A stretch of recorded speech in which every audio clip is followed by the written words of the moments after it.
Hello, everyone, and welcome to episode 58 of Through the Years, the podcast that reviews Ring of Honor show by show from the beginning. My name is Trevor Dame. I am one half of Through the Years. Soon you'll be hearing the voice of Matt Feuerstein, the other half of Through the Years. But I have to admit, folks, I just lied to you because, as regular listeners might know, occasionally we are not each half of Through the Years. Occasionally we bring ourselves down and reduce ourselves to 1/3 of Through the Year per episode. We have a guest, and this time we have a first-time guest on the show. This is one of the true, I would describe them as workhorses of wrestling podcasts. They have done so many shows. They especially just on our Pro Wrestling Only podcast network, which we are on. Of course, we also now have our own podcast feed Through the Years. Just search for that in your favorite podcast feed if you want just a feed with us. But there are so many great shows. This man has, on the Pro Wrestling Only podcast network, this man has done many of them, be it the Pro Wrestling Supershow, which has a bunch of different guests and a bunch of different subjects, and Matt has been on a guest on that show multiple times, be it Who's Next, the show about going through Bill Goldberg's career from the start, which I've been a guest on, but don't let that sour you on that show. It's a very good show. Whether it's the now over, long over, but good All Japan Excite series, where this man reviewed the classic days of All Japan Pro Wrestling, my favorite federation, with Parv. Or, of course, last but certainly not least, Shimmer HERstory, where he, along with Stacy, review Shimmer, another indie that starts up in the year we're covering lately, and it goes through the history of that company show by show from the beginning. So, with all that said, it's exhausting just to list the shows he's hosted. Finally, he's back on the other side of the mic. Stephen Graham, how are you doing? I'm good. All those accolades. I completely quit podcasting this year, so workhouse is not really the best term. I did bring back Shimmer because I felt it's kind of important to talk about women's wrestling, and Shimmer is a company that should get a lot more talk about. So I did come back for that. But outside of that, I'm done podcasting. You won't hear me anywhere else unless Trevor and Matt ask me to come on, and then I'll be here. But really, you're going to change your mind real soon, right? No, I'm done. Oh, darn. Boo. Well, yeah, you're just going to have to keep coming back to this. That's the only thing we can do. Well, luckily, there's 100 more Shimmer episodes we can do, so that should take a bit of time. I do like this. I think that proves that you're a workhorse in terms of podcasting when you consider your retirement from podcasting to be, I'm still doing one podcast and will be a guest on other people if they ask me. That's you retiring. So I think that's more than most, where one podcast is barely all Matt and I can manage, and you're like, well, I've cut it to one, so I'm basically out of the game. Yeah, man. This is we have this regular podcast that we don't have any plans of quitting, but we just can't even be bothered to get on a schedule. More podcasts that most people have even listened to, so it's all good. Well, the good thing about all your shows is they're still, they're not time sensitive. So just like our show, if you go look through the Pro Wrestling Only podcast feed, Steven's done a lot of great shows on a lot of subjects. He even did one of those crazy things all those guys were doing back in the day, where they did the 100 best wrestlers of all time, and so many people did marathon podcasts going over that, and I couldn't even make a list of 100. I would find that too difficult, and you did the podcast, so there's so much good Stephen Graham podcast content to listen to, even if he never does another second of audio, which I guarantee you he will not. He will be doing more in the next few minutes. You'll hear him again. In the next few seconds. This is way too much praise. See right there. See, a few seconds it took that he did it. Said something. But I was just gonna say, Steven, if you're really not gonna do any new podcasts, then whenever you come up with one of your new wacky podcast gimmick ideas, I'll send it to you. Yes, exactly. Right. So, to let you know, just to ease you in, because I saw that you were saying you were nervous because you hadn't been a guest in a long time, we're going to start with a section that we usually don't have on the show, mainly because we don't need to, but we actually had, Matt, since the last episode, a few corrections, so I will go into them. First correction is from super listener Michael Laney, who always has good information for us. He always spots the stuff we miss or has little details from being there live. And about Michael Laney, I watched part of this show with him in prep for this show. So See, he's even helping our guest. That is why he is the true designated super listener of Through the Years. So last episode, Matt, we were talking about how we read this story during a couple different points in Ring of Honor history about how they kept saying, "Oh, we're going to record empty arena matches," and I said, "Oh, they never did that," and it turns out they did. As Michael Laney wrote to us on Twitter, he said, Ring of Honor did film and release at least one empty arena match. Austin Aries versus Samoa Joe was taped on March 9th, 2005, and is included on the Do or Die 4 DVD. So I actually don't know if I knew that or forgot or whatever, but I'm pretty sure I've never seen that match. And then chime in was another super listener of the show, John Filipavich, and he wrote on Twitter, there was supposed to be another, but it's probably something they talk about in this episode. John, you assume too much of us. Of course, we did not talk about that. We were not aware of that. But I watched the main event with John as well. So see, God damn, you are you. Shout out to Daniel, who the other person I watched it with, who doesn't get any credit from you guys. You guys are you're just slowly taking over the show. By the end, you're going to be the host. I'm not even going to be. That's why you've been canceling podcasts, haven't you? Because you know this is about to be your second regular, son of a bitch. But I have to admit, two Canadians. I have to admit, it's a good plan. But anyway, Matt, have you ever? I mean, obviously, you must have at least forgotten about this too. But you probably haven't seen that either. Austin Aries versus Samoa Joe in an empty arena match. No, but now when it came up, it did ring a bell. But it definitely was not something that was on my mind or that I would have thought of ever on my own. Yeah, I'll have to see one day if I can dig that up somewhere. I'll see if I can find through the internet dark web if we can find that just out of curiosity, because obviously the next show will be covering the second Austin Aries versus Samoa Joe match, where that was one with a crowd. But yeah, that's an interesting little thing. But we have another correction.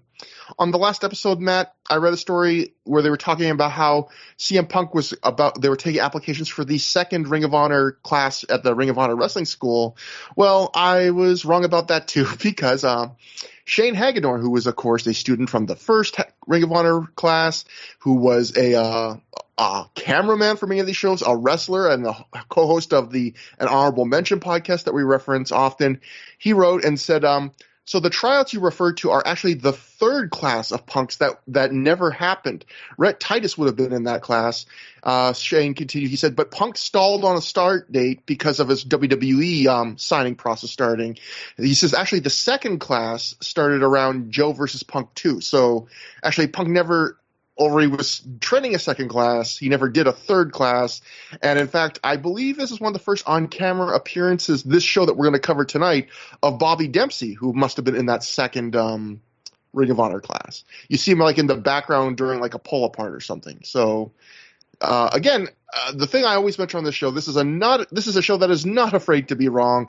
If you have any corrections, always through the years at gmail.com, THROH for through, or Twitter at Trevor Dame, at Mayor MGF. You know, if you have a correction, don't be shy. We are more than happy to correct anything we've gotten wrong.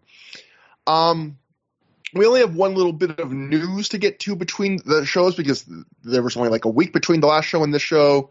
Actually, there's one little tidbit too for historical purposes. This is probably something only I care about, but this is the kind of nerdy thing I geek out about. It's like a little signpost for where Ring of Honor was, where for those who have never read the Wrestling Observer newsletter, Dave always gave certain promotions their own regular sections every week in the newsletter, and then any promotion that was not deemed big enough would just gotten put into the here and there section.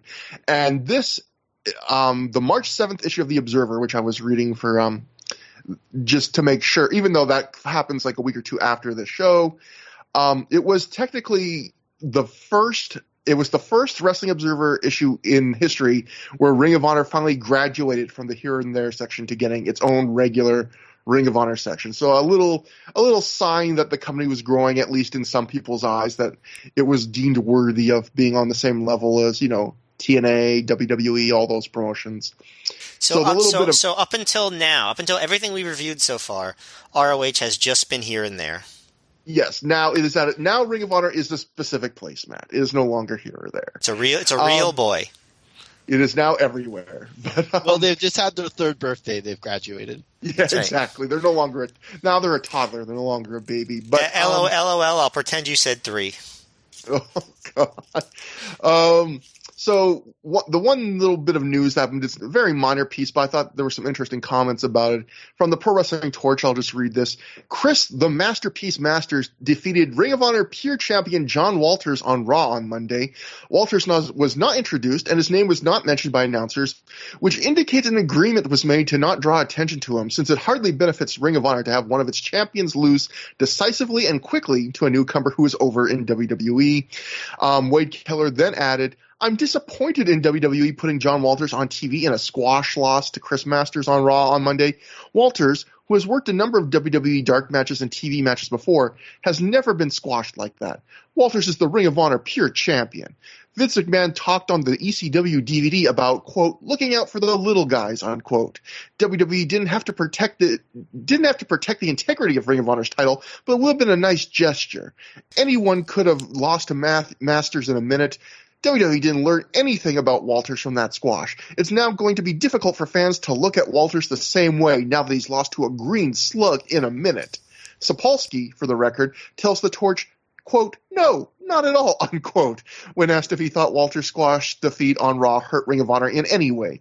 Says one top Ring of Honor wrestler regarding John Walters doing a job on Raw, quote, when I watched it, I said good for John to get on TV and get a payday. In the grand scheme of things, I don't think it tarnishes Ring of Honor too badly. By no means does it do Ring of Honor any good.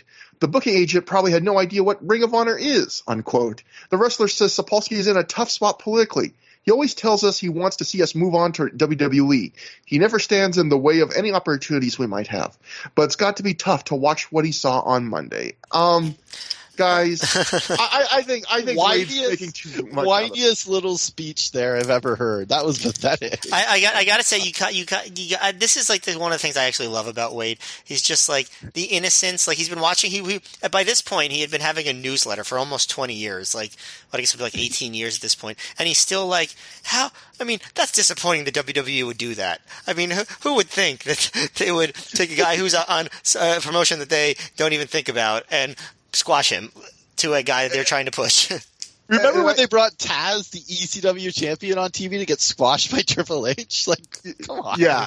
It's fucking John Walters. He got a payday. Good for him. The idea that Vince McMahon would even know like what the Ring of Honor Pure title would be at this point, let alone have we've got to destroy this company. And it starts with the Ring of Honor Pure title.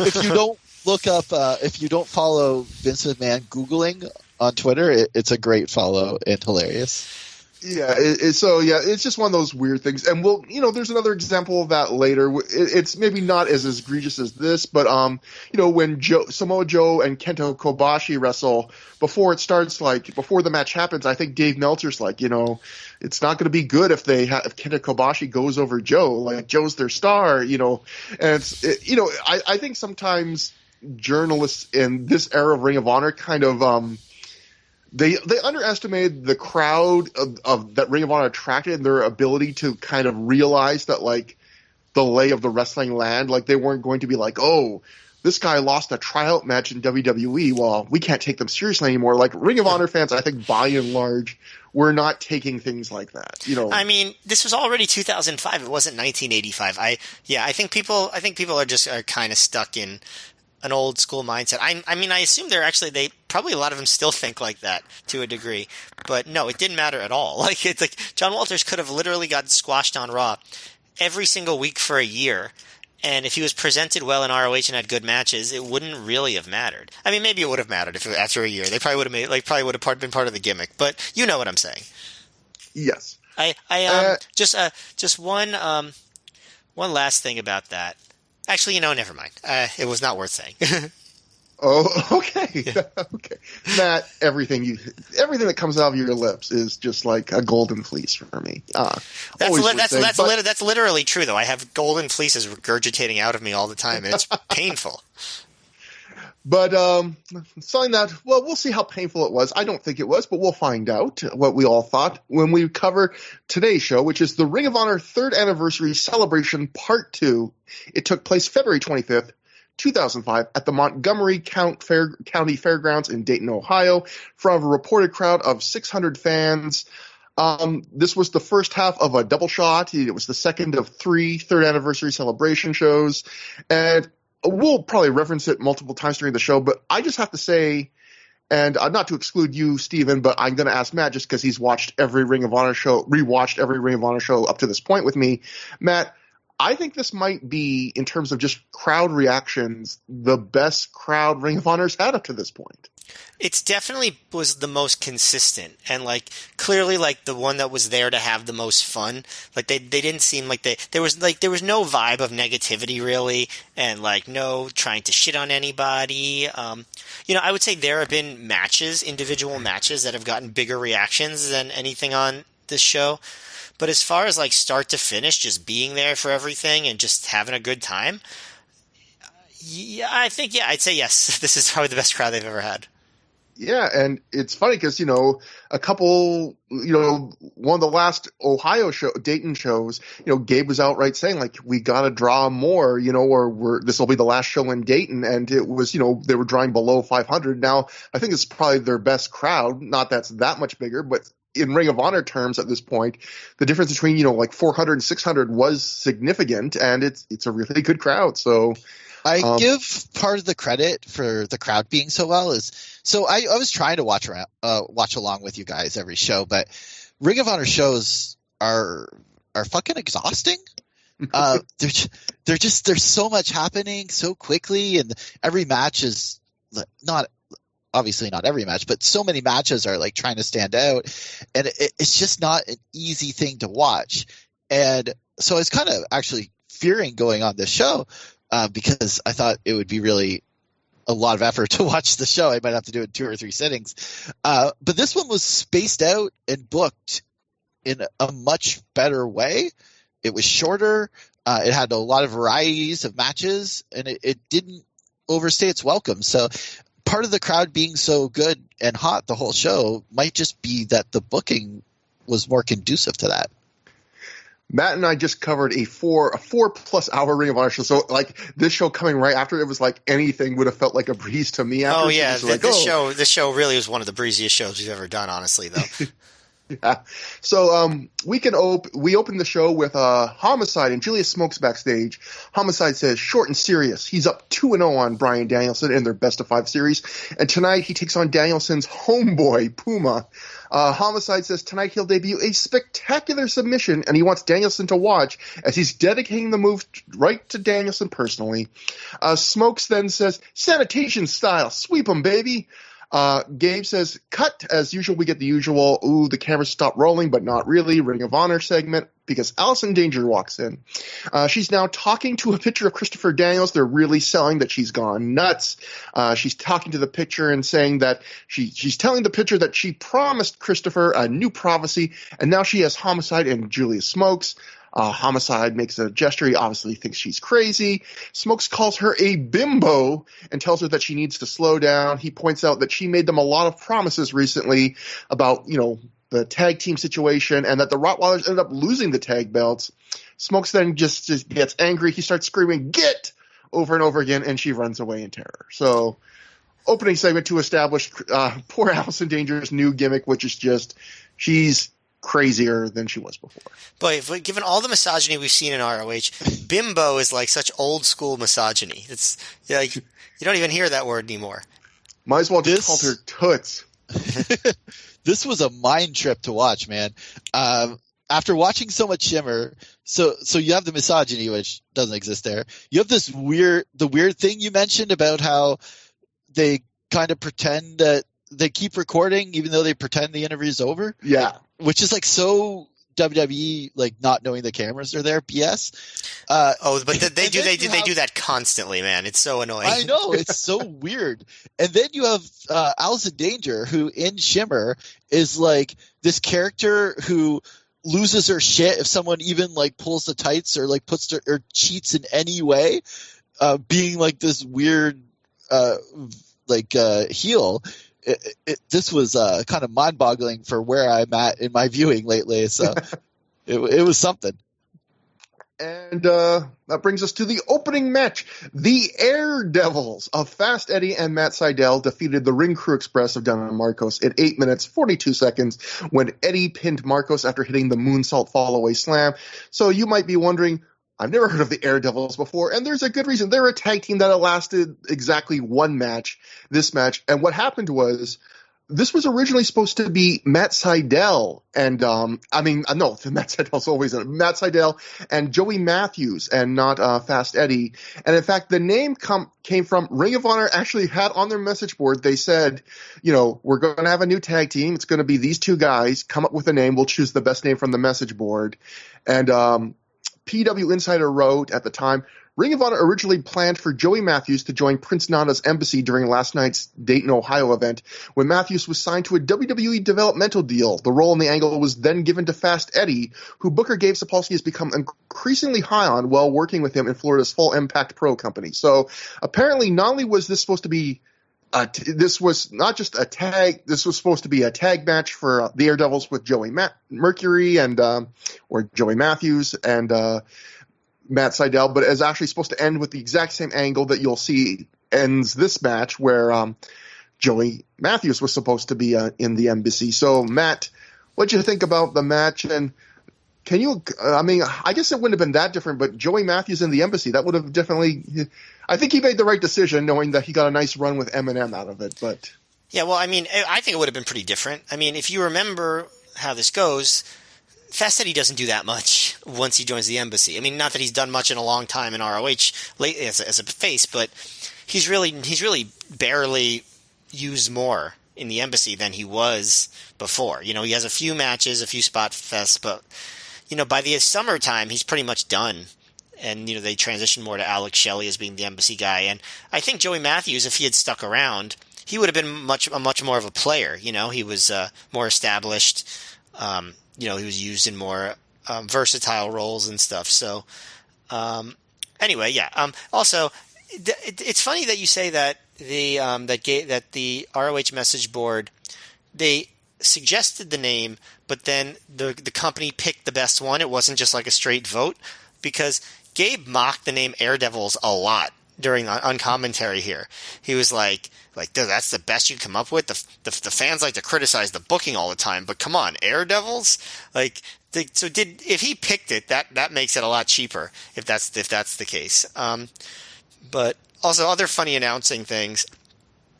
Gabe or Jimmy Bauer says he's hungover from all the partying during the week, and I'm just thinking, man, could you just imagine ROH, the offices? They were just like a whole week of partying.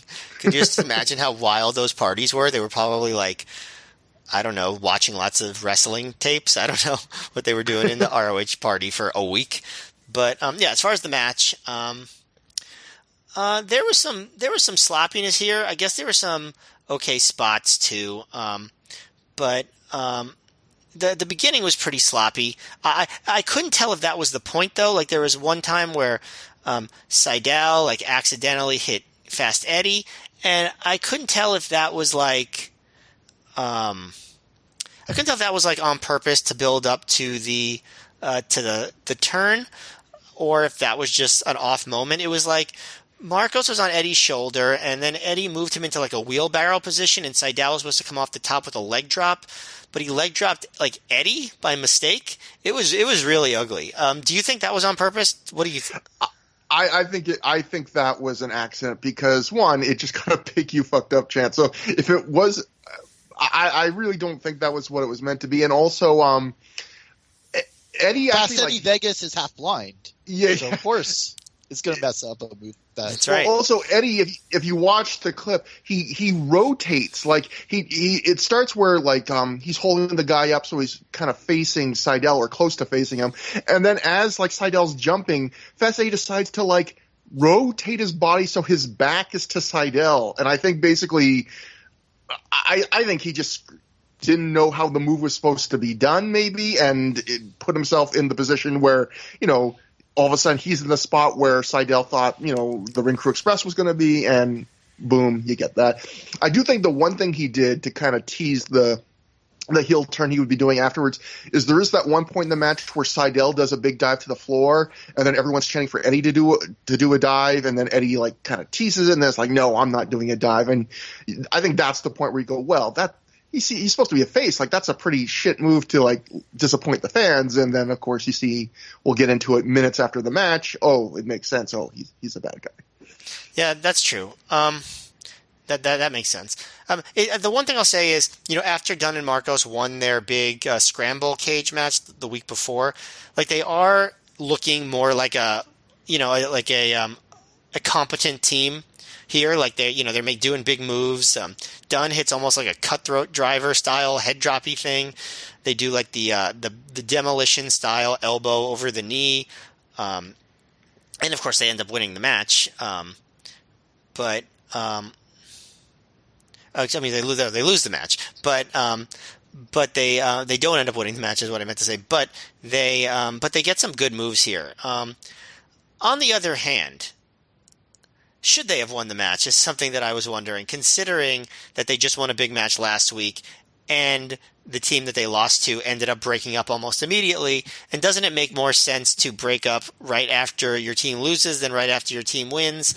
And Seidel really wasn't being used very much at this point in time in ROH. I don't know. The match itself was okay, I guess, besides the sloppiness, but I don't know. The booking was like, I'm not sure. Steven, what did you think about the match?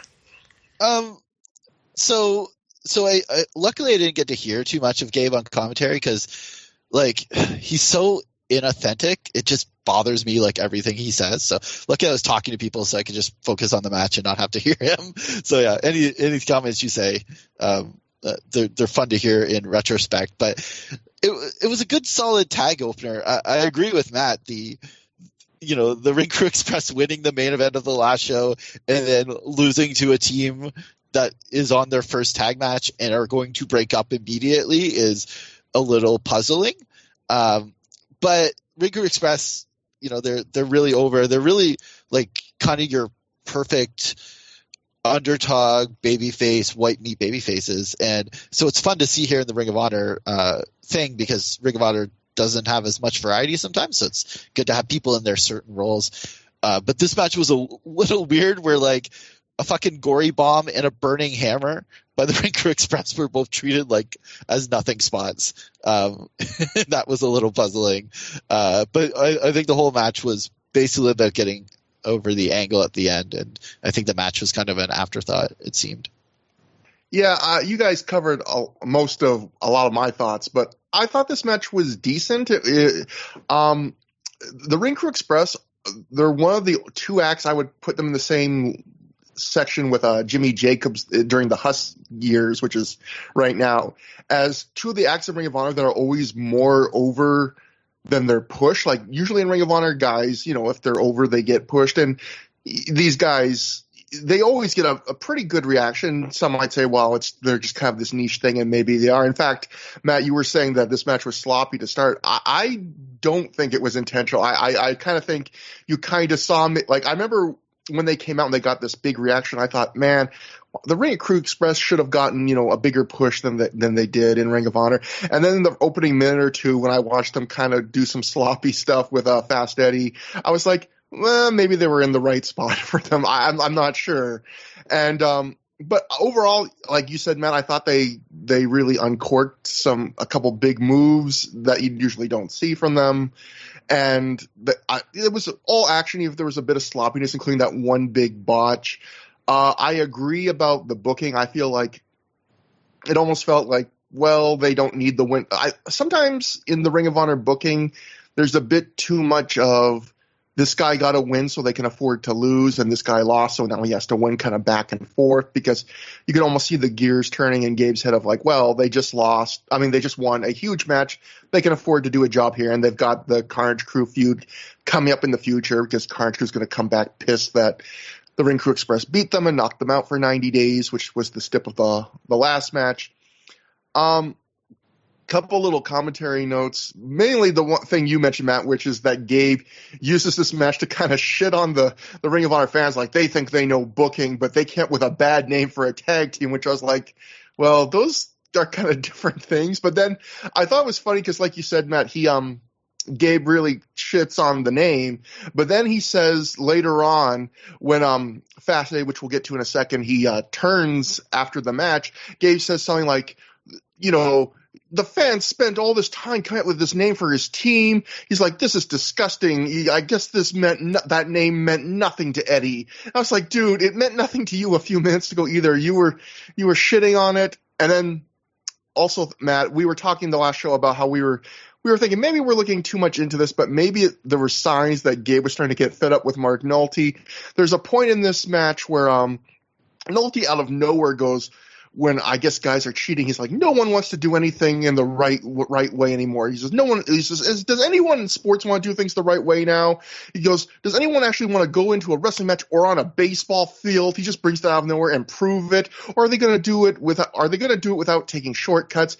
And Gabe just mumbles, it's wrestling, and just moves on. Like, yeah, he's just like, yeah, it's funny. It's not like baseball doesn't cheat. Like, I think we've proven that baseball players cheat more than fucking wrestlers. And he mentions that a lot in his commentary. Mark Nolte does, because he brings up the whole baseball. Actually, I don't remember what match it is where he brings up the whole baseball steroid thing, like the hearings, the congressional hearings, and I'm like, well, this was 2005. I can definitely tell you that based on the commentary. It really puts it in a moment in time. But yeah, no, Gabe, when Nolte was like, yeah, talking about sports, like anybody in sports going to do the right thing, and Gabe, yeah, you could tell that Gabe would not have responded that way if it had been like 5 months earlier. At this point, he's just very fed up with Nolte being like an old school sportscaster, and he's just like, this is wrestling. What are you talking about? And so after the match, all four men shake hands. Den and Marcos leave, and as Seidel poses for the crowd, Fast Eddie jumps him from behind and beats him down, drawing some boos. Eddie finishes by laying out Seidel with a sit-out powerbomb, at which point the Embassy's music hits and Prince Nana and Jimmy Rave come out. Eddie keeps cheap-shotting Seidel as Nana grabs the mic. Nana gets his usual shut the fuck up loud chant from the crowd, and Rave tries to cover Nana's ears so we can't hear it. Nana then calls the crowd pieces of white trash and says they're the same trash he sees in CM Punk, so already setting up that feud. Nana says they're also the same pieces of trash he wipes his butt with, and Nana says he wipes his butt with pieces of trash? That's like the old Happy Gilmore line, where you eat pieces of shit for breakfast. Right. But Nana says he came out to do a due diligence and to show off that he's the highest earning pro wrestling manager in the business right now. When Nana puts over Jimmy Rave, the crowd starts chanting AJ Styles big. They really want to see AJ tonight. Nana says AJ is messing with the wrong faction, and he says their new member is the greatest junior heavyweight in the business, Fast Eddie. He says John Walters is on vacation in Ghana, and he introduces Rave as the inventor of the Styles Clash, although Nana then immediately says Rave Clash, so I think sometimes Nana kind of steps over his points. Jimmy then hits the Rave Clash on Seidel. The crowd chants, "We want AJ," as we cut away. So yes, the tag teams debuts, wins the match, immediately breaks up, and Fast Eddie is your new member of the Embassy. I first of all, yes, Nana does step on his points, but that's kind of one of the reasons that we love him. But the other thing is, I find it funny is that they seem to indicate that any time an Embassy member goes on vacation, it's always to Ghana. Well, it's the best, man. You get rubbed down with lotions and oils and soap. He loves talking about that soap. Yeah, and Nana also always telling guys, to run his bathroom. Like, Nana lives a very sensual life. He likes the physical touch, Matt. Very big in baths, very big onto massages with oils. He does, but it almost feels like like how some people when they'll get like a timeshare, and so when they go on vacation, it's always to the same place. It's like so for them, they have like a timeshare in Ghana. It's like Jimmy gets it next week. Omar and Tortuga, they have to split it. So next we're backstage with the new tag champs, Moff and Whitmer. They're very happy still to be tag champs. Moff says they're going to stay champs for a very long time. Got some bad news for you, Moff. They're going to be the longest reigning Ring of Honor tag champs to ever live, he says. Moff then laughs and says they'll do anything to keep the titles. But that's not true. Moff has gotten a little bit better at doing the short promos, at least. You know, like if you remember, like back in like 2003 when he would do these endless, insane, rambling promos, he's better at being short and to the point. So I'll give him that. But no, they are not the longest running ROH tag champs ever. Sorry. But the promo did really set up the story of the tag match very well. Yeah, we can get to it, but like that promo perfectly encapsulates the story of the match and lays it out. So good foreshadowing by Don. I'll be interested to hear that. But first, we have to get to the second match on the card.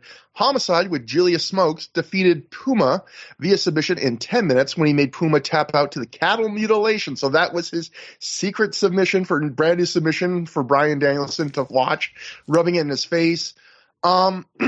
Puma is actually TJ Perkins under a mask, and he was training at the New Japan LA dojo at this time with guys like Danielson. So the story of this match was kind of, to advance the Danielson Homicide feud. Homicide's taking out, someone that Danielson works with. Steven, this was Puma's debut, or TJ Perkins' debut in Ring of Honor on a main card. He had previously done a do or die match on a pre-show, but in terms of a main release, and certainly that's what we cover on this show. Sorry, pardon me. The main things. This is his debut on a main card. Steven, what'd you think about this? I think Gabe doesn't know what a riot is. Because Smokes is just insulting the crowd, and he's like, he's revoking a riot. Yeah, we've established this. He definitely does not know. But really, I took almost no notes on this match. It was kind of just there, I guess, in a way to show that Homicide can technical wrestle, and to further the Bryan Danielson story and doing his move, but I thought it was just kind of there, and it didn't really pique my interest in any way. And they did a couple of neat little flippy spots and stuff, but I thought this was a pretty nothing match, and I wasn't really that into it. So I don't know what you guys have to say about it. I completely agree. I thought this was pretty disappointing because I think TJ Perkins, whatever you think about him, is a very talented wrestler. Homicide, great wrestler. And this was average at best. I felt like this was an example of kind of the negative side of Julius Smokes. Julius Smokes is a great personality. He can be a great manager, but in this match, for like large portions of it, he completely steals the audience's attention. Like, he is jabbering with the fans off camera. There's at one point where you can literally see the entire crowd is looking off camera while the match is happening, because they're just watching what Smokes does. They're laughing. They're entertained by what he's doing. But there's actually one spot, I forget when in the match, but I think like Homicide has Perkins in a submission or something. And, Smokes is doing something off camera. You can hear the entire crowd looking in that direction and laughing and all that stuff. And so Homicide, when that move is over, he literally stands up and walks and looks over to where Smokes is just to see what's going on. And he's like pissed. Like, you can tell he's like, what the fuck is going on? Like, no one's reacting to what we're doing. And, that's the bad side with having a manager like Smokes sometimes that is just on, where they could steal focus. But that being said, this wasn't a match that was going to do well, even if Smokes wasn't distracting. It was just a lot of kind of very low intensity, basic, like, mat work.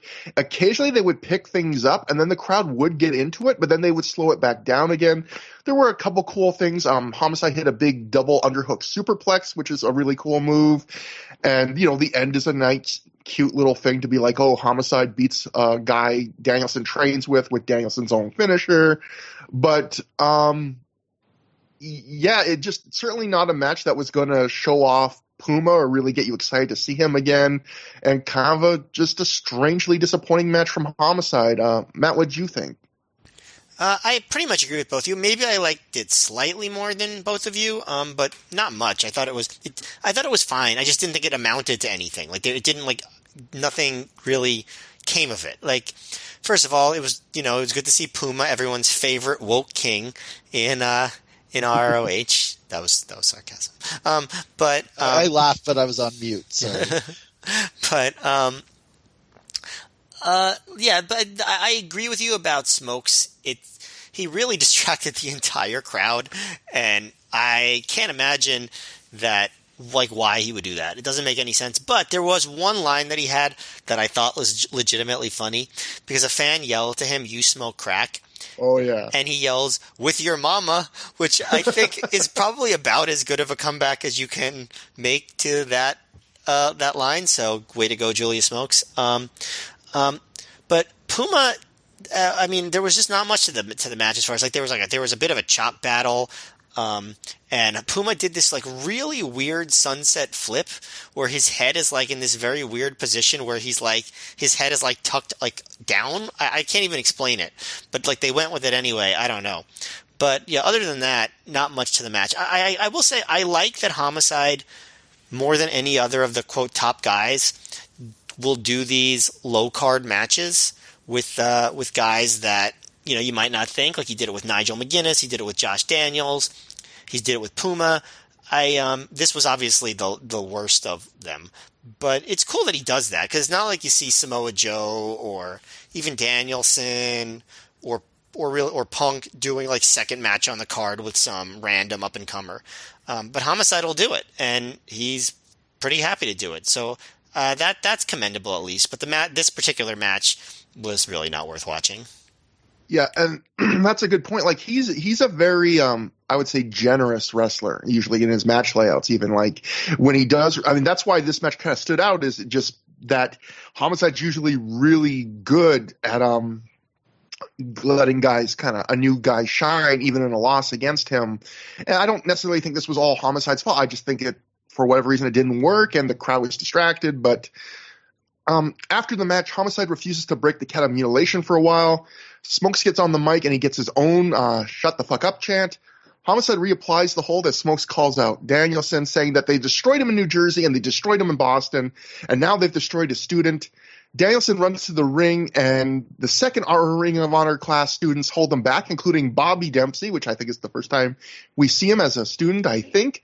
Gabe, we see he comes out and he holds them back as well.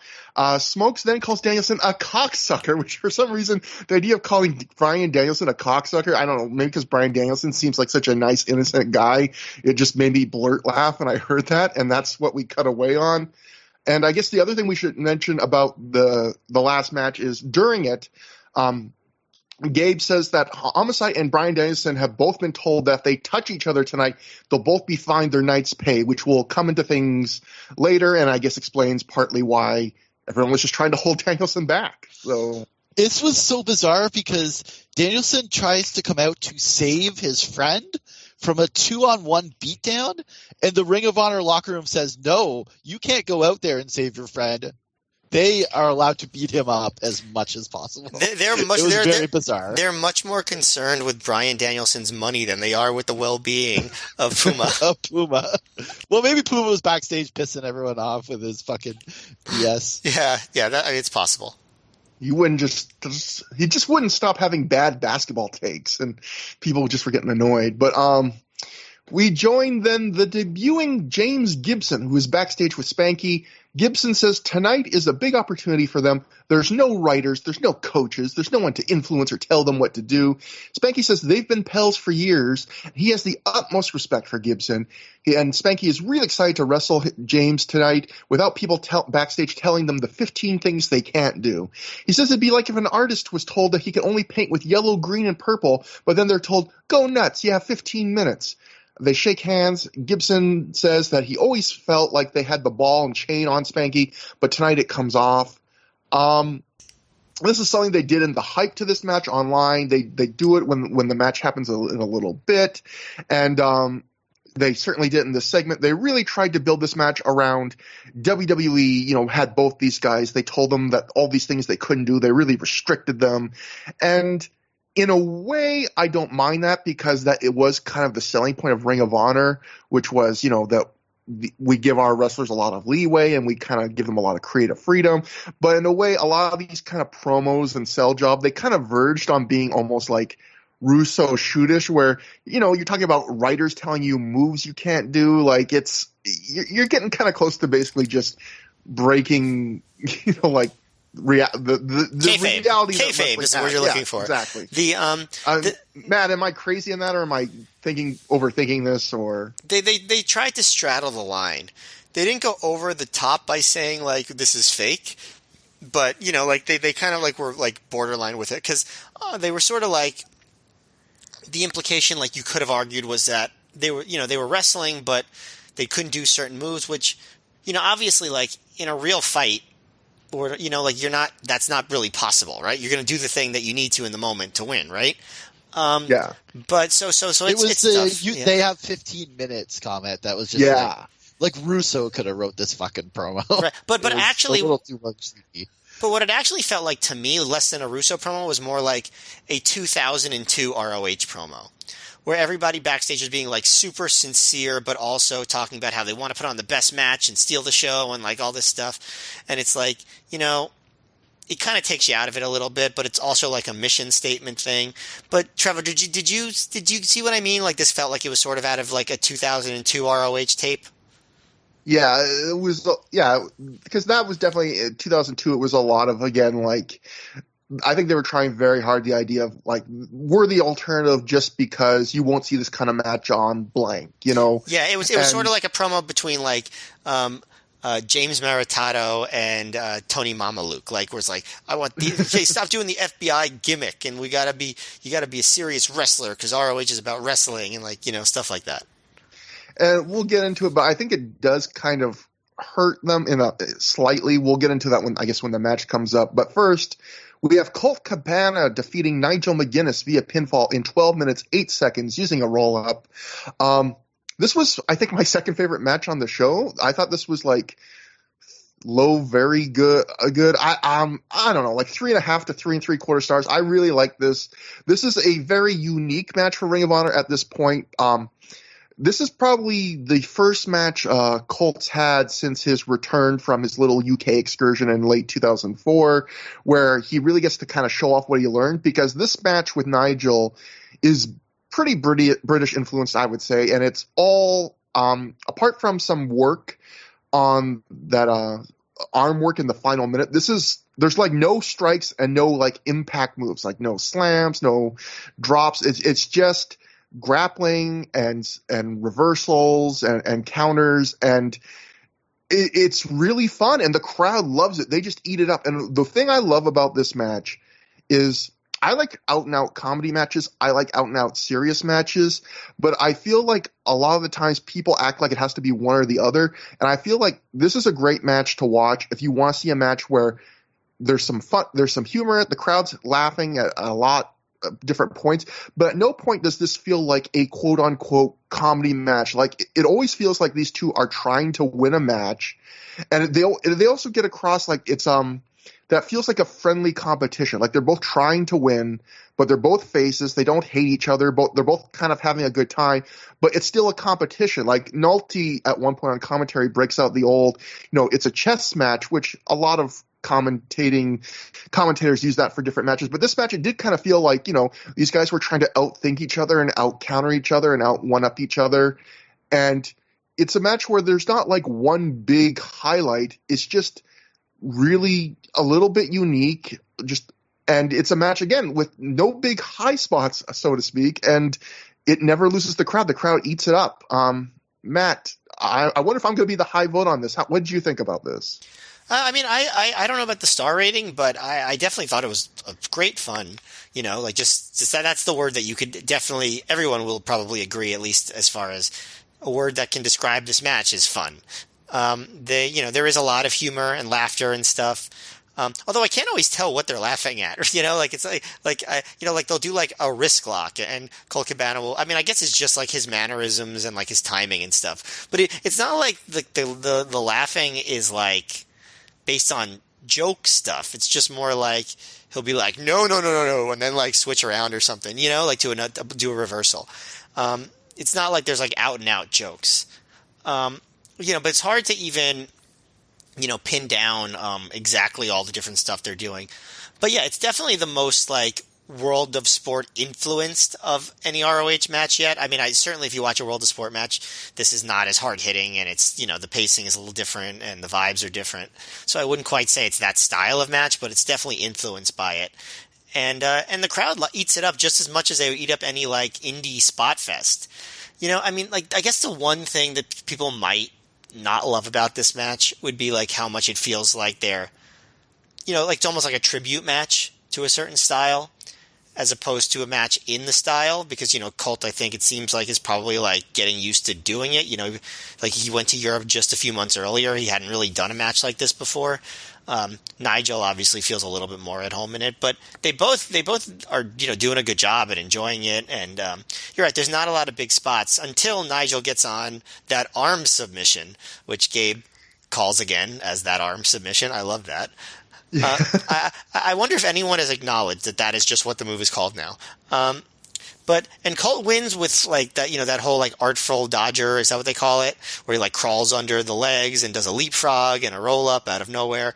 But yeah, no, just super, super fun. Just like, great reactions. Like, I think like just as much of as the moves and the holds and the reversals is like the facial expressions and the reactions to the different reversals. Cause they just like, the wrestlers really get to show their personalities in the match.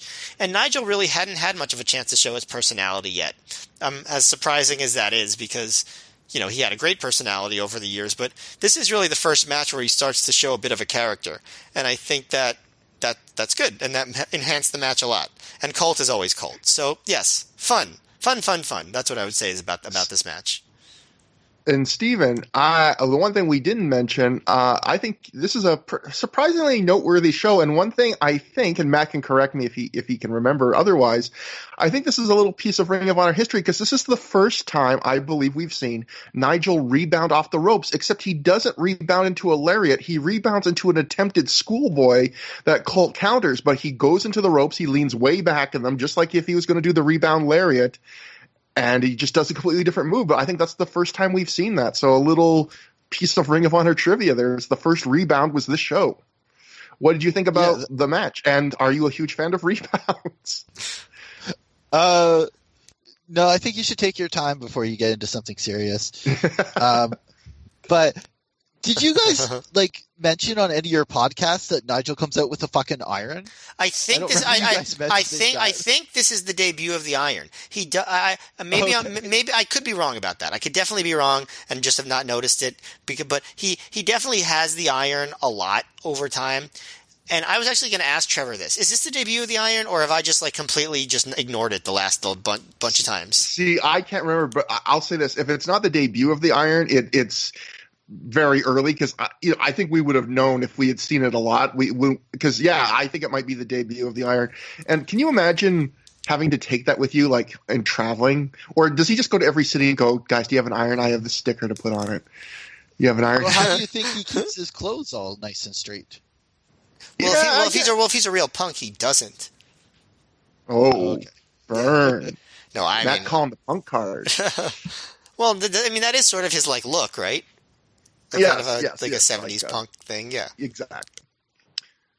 But so I like you said, it's pretty fun, and it's totally it's not the high end World of Sport. It's more the undercard babyface making fun of the heel comedy type of World of Sport. Yeah. And luckily the crowd completely buys in.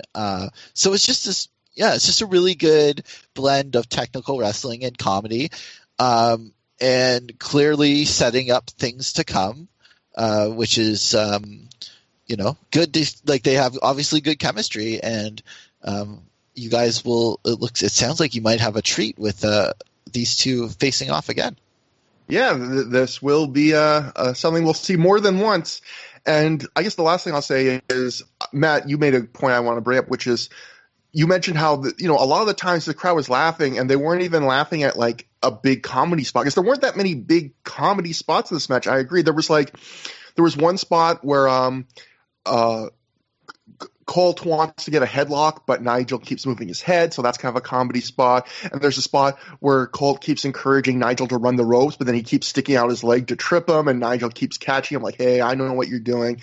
But other than that, this is like all the laughs in this match basically come from like just like Colt like exaggerating a facial expression or like looking to the crowd or stuff like that. And the crowd is very, I would say, generous to it. And not that it was not funny, but just like they could do a little bit and they would get a big laugh. It wouldn't even have to be like a big over the top spot. So that was another note where I think this was the point where I like wrote down like this is a really good crowd because they were just very easy to please, at least up to this point. Well, it was nice because it was like Colt was trying to do the style but hadn't mastered it yet. So you could kind of see him thinking about how to do the next move. And that was humorous. Yeah. And that brings us to the Ring of Honor Tag Team title match of BJ Whitmer and Dan Moff, the champions. They successfully defended the titles, defeating Delirious and Jimmy Jacobs in 9 minutes, 28 seconds when Moff pinned Delirious after he hit the burning hammer. So, Steven, I'll let you go first because you had a thing you wanted to say about how I'm interested to hear you say how you thought the promo earlier set up this match. But the one thing I'll say is, for anyone that's wondering, why the heck are Delirious and Jimmy Jacobs getting a tag title shot? Gabe actually really does a good job explaining that. He mentions that Delirious and Jimmy Jacobs, I believe, had one tag match together, maybe the last time they were in Dayton, and they won.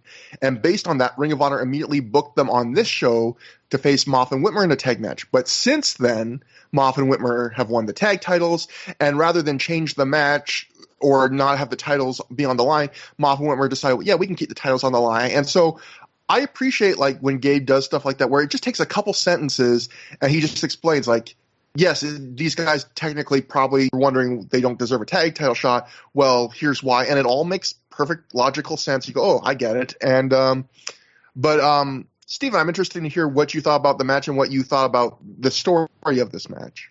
Sure. Yeah. Yeah, they did a reverse Brainbusters at SummerSlam '89. Like the match was signed before they won the titles, and they decided to actually put them up. So that was neat. I thought for a second, I thought you meant they did like reverse Brainbusters in the match. I'm like, I don't remember that move. I don't know what that would look like.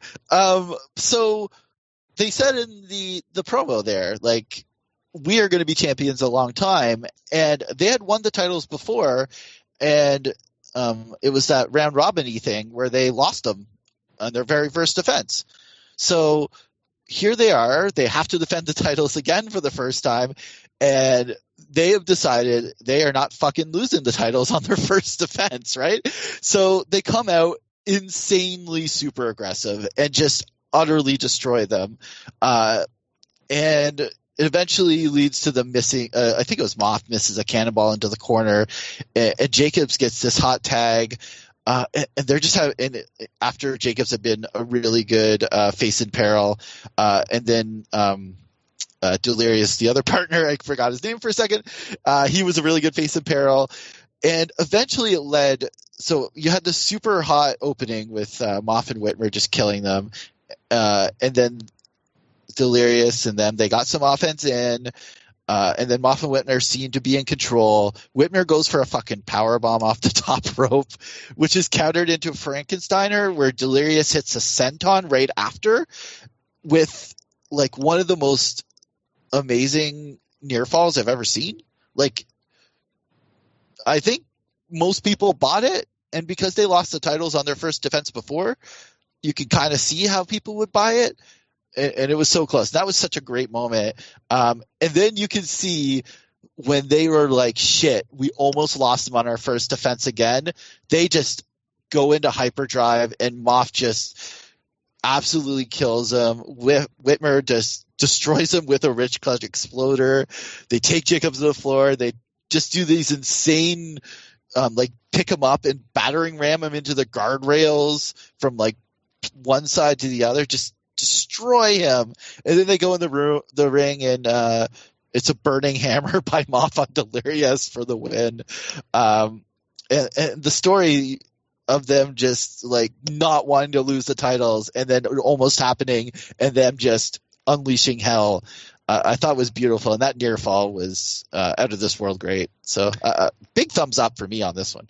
Matt, I want your opinion, but I also want an answer for this question, which is, we're talking about Ring of Honor firsts. Is this the first show where at the start of Moff and Whitmer's music, they've now added a clip of Moff whispering, "It's hammer time"? Is that new? Was I going insane? Did I hear that? He literally says, I heard it. It's either new or they did not show it on previous events. But yeah, Steven, actually, after your recap, I actually like this match a lot more now. Because, like, part of it to me was, I at the beginning of the match, like you said, Moff and Whitmer came out super aggressive. They didn't do the code of honor. And I actually thought it was weird that, like, because Gabe is usually, like, appalled when someone doesn't follow the code of honor. It's like, what are they doing? How could they break? But instead Gabe's just like, I'm shocked. They're so aggressive, and I was like, well, wait a minute. This is a double standard here. And I wasn't totally feeling it when they were like, just like, obviously Jimmy's a great face in peril, but I thought kind of the face in peril part, like, they didn't feel like baby faces to me, and they were supposed to be baby faces. I'm talking about Moff and Whitmer, where they were just abusing Jacobs for so long. But when you contextualize it the way that you do, it actually makes all of it a lot more palatable to me. Obviously, that spot with the where Whitmer goes to do the top rope power bomb, and Jimmy turns it into a Rana. And then into the shadows over hell, like, that was an amazing sequence. I absolutely agree. That match, that near fall was fantastic, and it also got me thinking. Remember, a year later, they have that spot where Whitmer goes for a top rope power bomb on Jacobs, and they both fall off the top rope, and Jacobs hits his head on the apron, and that's like a very insane spot, and could have been life ending. But it makes me wonder if this is what they were going for, that reversal into the Rana here instead of the actual power bomb. I don't know. Makes me wonder. But yeah, the way you describe it, where it's like they don't want to lose, they almost do lose, and then that just puts them on a whole other level of fury.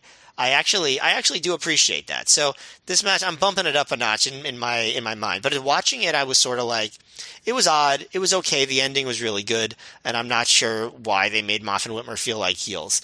I will say this. I say actually, as good as that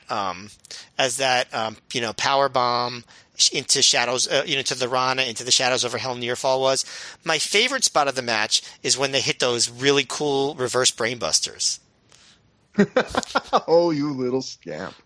This is why they call you the Golden Fleece. So, no, I agree with you, Matt, about Steven, actually, where, like, someone gives a good match review when it, like, you've done this sometimes on the show, Matt, where, like, it starts to change your opinion of the match as you listen to it. You're like, oh no, maybe I'm wrong. Because I also, like you, was like, I thought this was, like, my least favorite match up to the show, but Steven did bring up, like, some really good points. Congratulations, Steven. You've got me to question everything yet again. Shout out to Daniel, who I stole that from. So big ups for him. Yeah, they definitely tried to show, like, that, Moff and Whitmer weren't fucking around, that they were, like, willing to, attack their opponents before the bell, even though you were thinking they're supposed to be faces. And yeah, it wasn't really like they were heels. It was more just like they're not heels, they're not faces. They're just so intense about, we're not going to screw this up like our last reign that lasted an hour.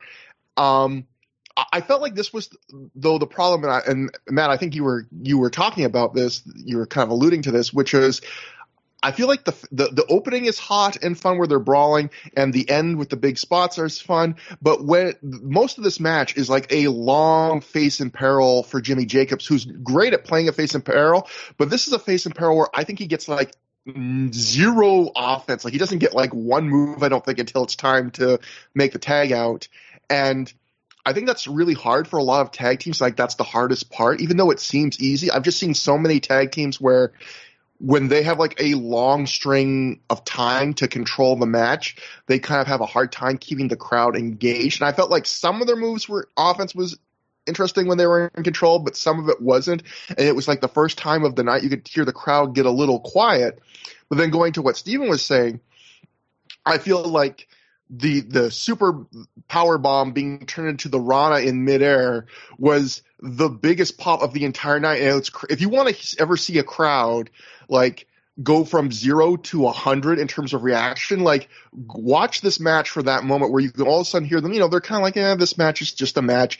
And then in that spot, it's like WrestleMania main event. Like they're maybe not quite that big, but they're losing their minds. They're all of a sudden buying that Jimmy Jacobs and Delirious could be the tag team champions from that near fall. And it's just one of the biggest spots, if not the biggest spot of the night. And yeah, like you said, Matt, I wouldn't be surprised if that's why Jimmy Jacobs and BJ Whitmer would keep trying to kind of probably chase the high from the spot on this match, and why it would nearly kill them on a future show. But yeah. Oh, and by the way, as much as you can maybe mock the idea, like how could Jimmy Jacobs and Delirious win the tag team titles? Do keep in mind that later that same year, Sal Rinauro and Tony Mamaluke won the ROH tag team titles after not being much more, certainly I'd say being much lower on the card than Jacobs was, and possibly lower than Delirious was at this point even. So, in ROH, it wasn't even that far-fetched. The other thing I was going to say is, so we all know that Jimmy Jacobs is a great face in peril. Do you think that it was a mistake to not make him the FIP champion? My goodness. Matt, I'm taking back your fleece. Okay. We're downgrading it to silver. No, that was great. It keeps coming out of my mouth. So yeah, give star ratings for the jokes, Trevor. That's a 4-star at least. He rates him like average, above average. That one's below average. So after the match, the Ring of Honor students enter the ring to help Delirious to the back. I don't know why I included that as my recap. I assume it's because I thought they put the camera on this for long. I thought something was going to come from it, and then I just went, oh, no, that was just that. That leads us to our next match, though. James Gibson defeats Spanky via submission in 13 minutes, 28 seconds when he made him tap out to a guillotine choke. Dave Meltzer really did like the build to this match, because I have a quote from him in The Observer where he wrote, "I love this line for a James Gibson versus Spanky match on the February 25th Dayton show in an ROH release. Quote, these two requested to wrestle each other so they can compete at their best without any of the restraints that they used to have in WWE." So Dave really did like that build up. But Matt, what do you think about this as an actual match? Did they show you, Matt, what these two can do without all the chains and the restraints of WWE? I mean, as much as I kind of want to mock that, yes, they did. I mean, when you start the match and you see all the mat wrestling and all the stuff they do, like stuff that they were never allowed to do in WWE, especially during those early runs, yes, they actually did get to show a lot. I will say that the Confederate flag on James Gibson's trunks does not age well. No. I mean, it's in 2005. It probably hadn't aged well, but I don't remember anybody making a big deal out of it at the time. I think it was sort of just like accepted at the time, like, oh, Southern wrestlers, they like their Confederacy. I don't know. Maybe we should have made a bigger deal out of it at the time, but it definitely does not look good now, especially when you're talking about like a from the heart baby face like Gibson was playing here. But that aside, no, there was some good wrestling in this match. They definitely did stuff that they wouldn't have been able to do. They had like a slow, well worked, well executed wrestling match.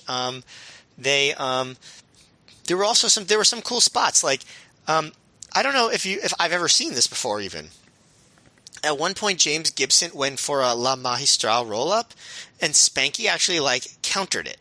Which I don't remember. I don't remember other matches where I've seen that countered. I'm sure if I watched Lucha enough, I would, but I don't really. So it's certainly not in American Indies. You don't really see that move countered.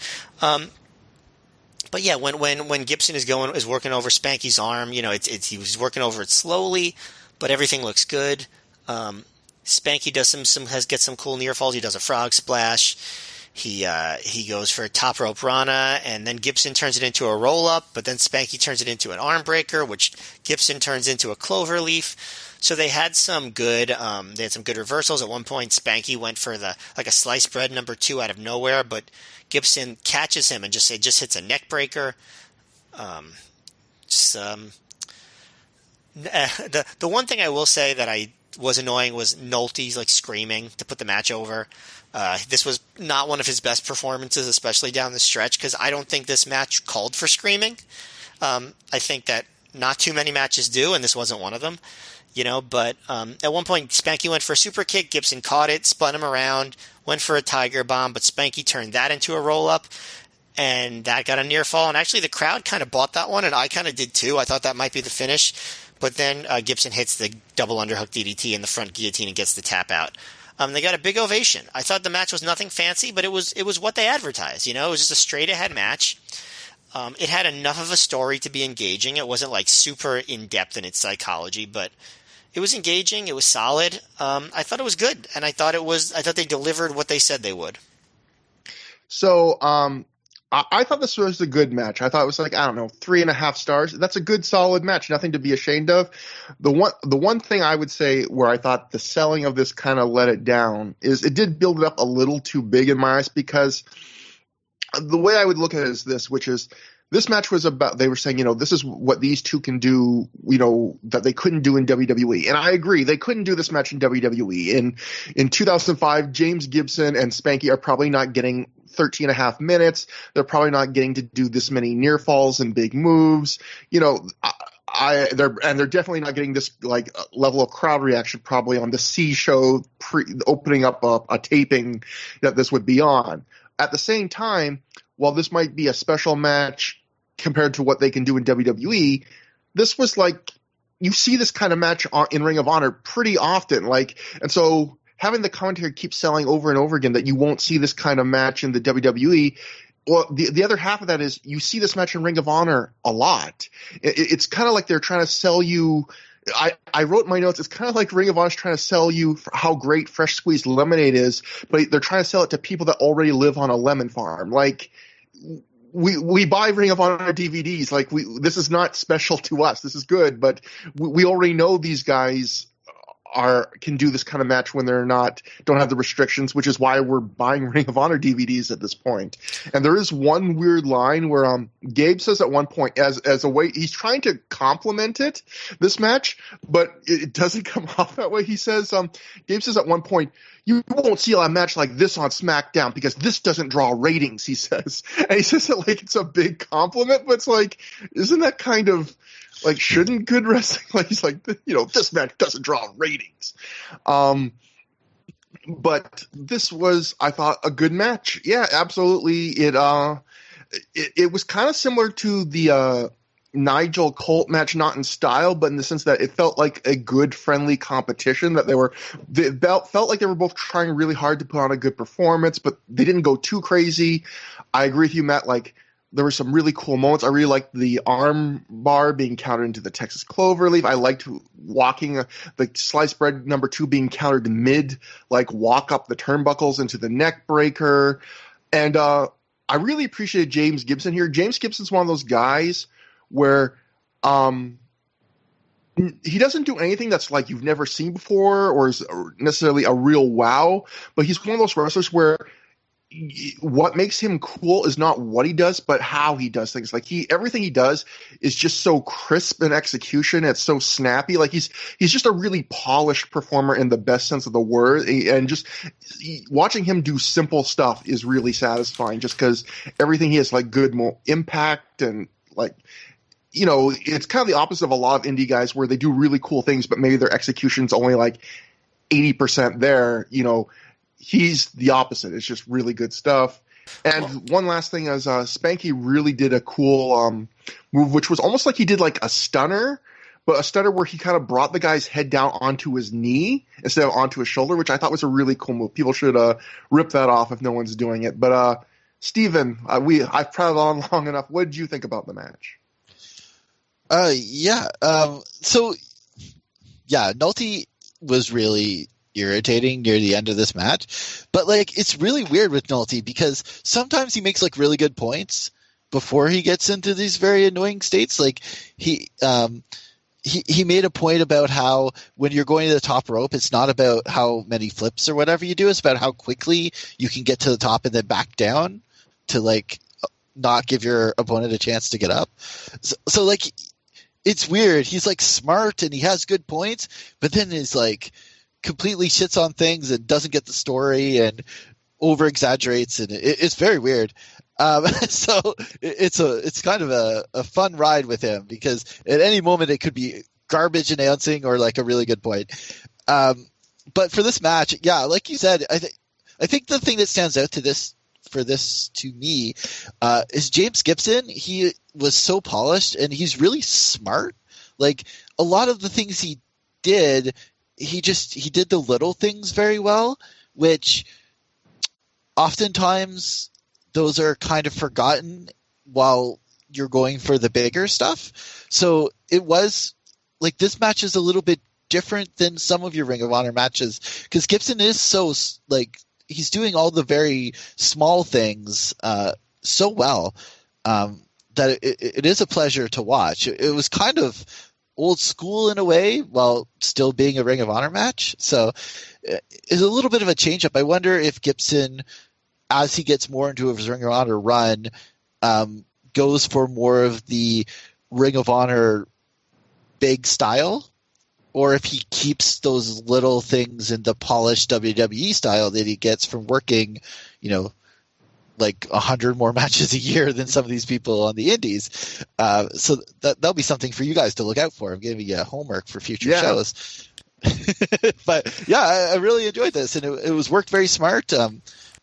Spanky didn't the arm work was there by Gibson, and Spanky kind of did a bunch of moves with that arm, which kind of bothered me, but it doesn't take away from it too much. But overall, very enjoyable. And this show, man, like every match has been a little bit different. So it hasn't been too Ring of Honor-y. It's like it's like a circus where you're getting, different rides instead of just looking at the funny mirror all day. Well, I think this is an era of ROH where they have enough variety that the shows are a little bit fun, except when they have the super long ones where it's much better to watch those in parts. I think that you'll see if you watch a bunch of these, this is an era where you can kind of get through it in a kind of a breezy way. I think this is a good era for them. One thing I will say about Trevor, what you said about how this match is we see this kind of match a lot. I do think the fact that Gibson in particular is so polished, I do think this gives this match a little bit of a different feel than some of the other technical matches that ROH has. It's just I don't know, there's something classy about it. I don't know what to say, but it seems real professional like. No, that's a good point. I always think back to I might have used this before, but I remember once, even though I don't know how to play pool, I've never played a game of pool in my life, I read a book about pool hustling once, and there was a line where it's someone a good pool player, does a trick shot until they can do it once, and a great pool player or a great pool hustler does a trick shot until they can do it 100 out of 100 times. And I feel the difference between James Gibson and a lot of other wrestlers on the indies at this time or stuff was other wrestlers will learn a move until they can do it.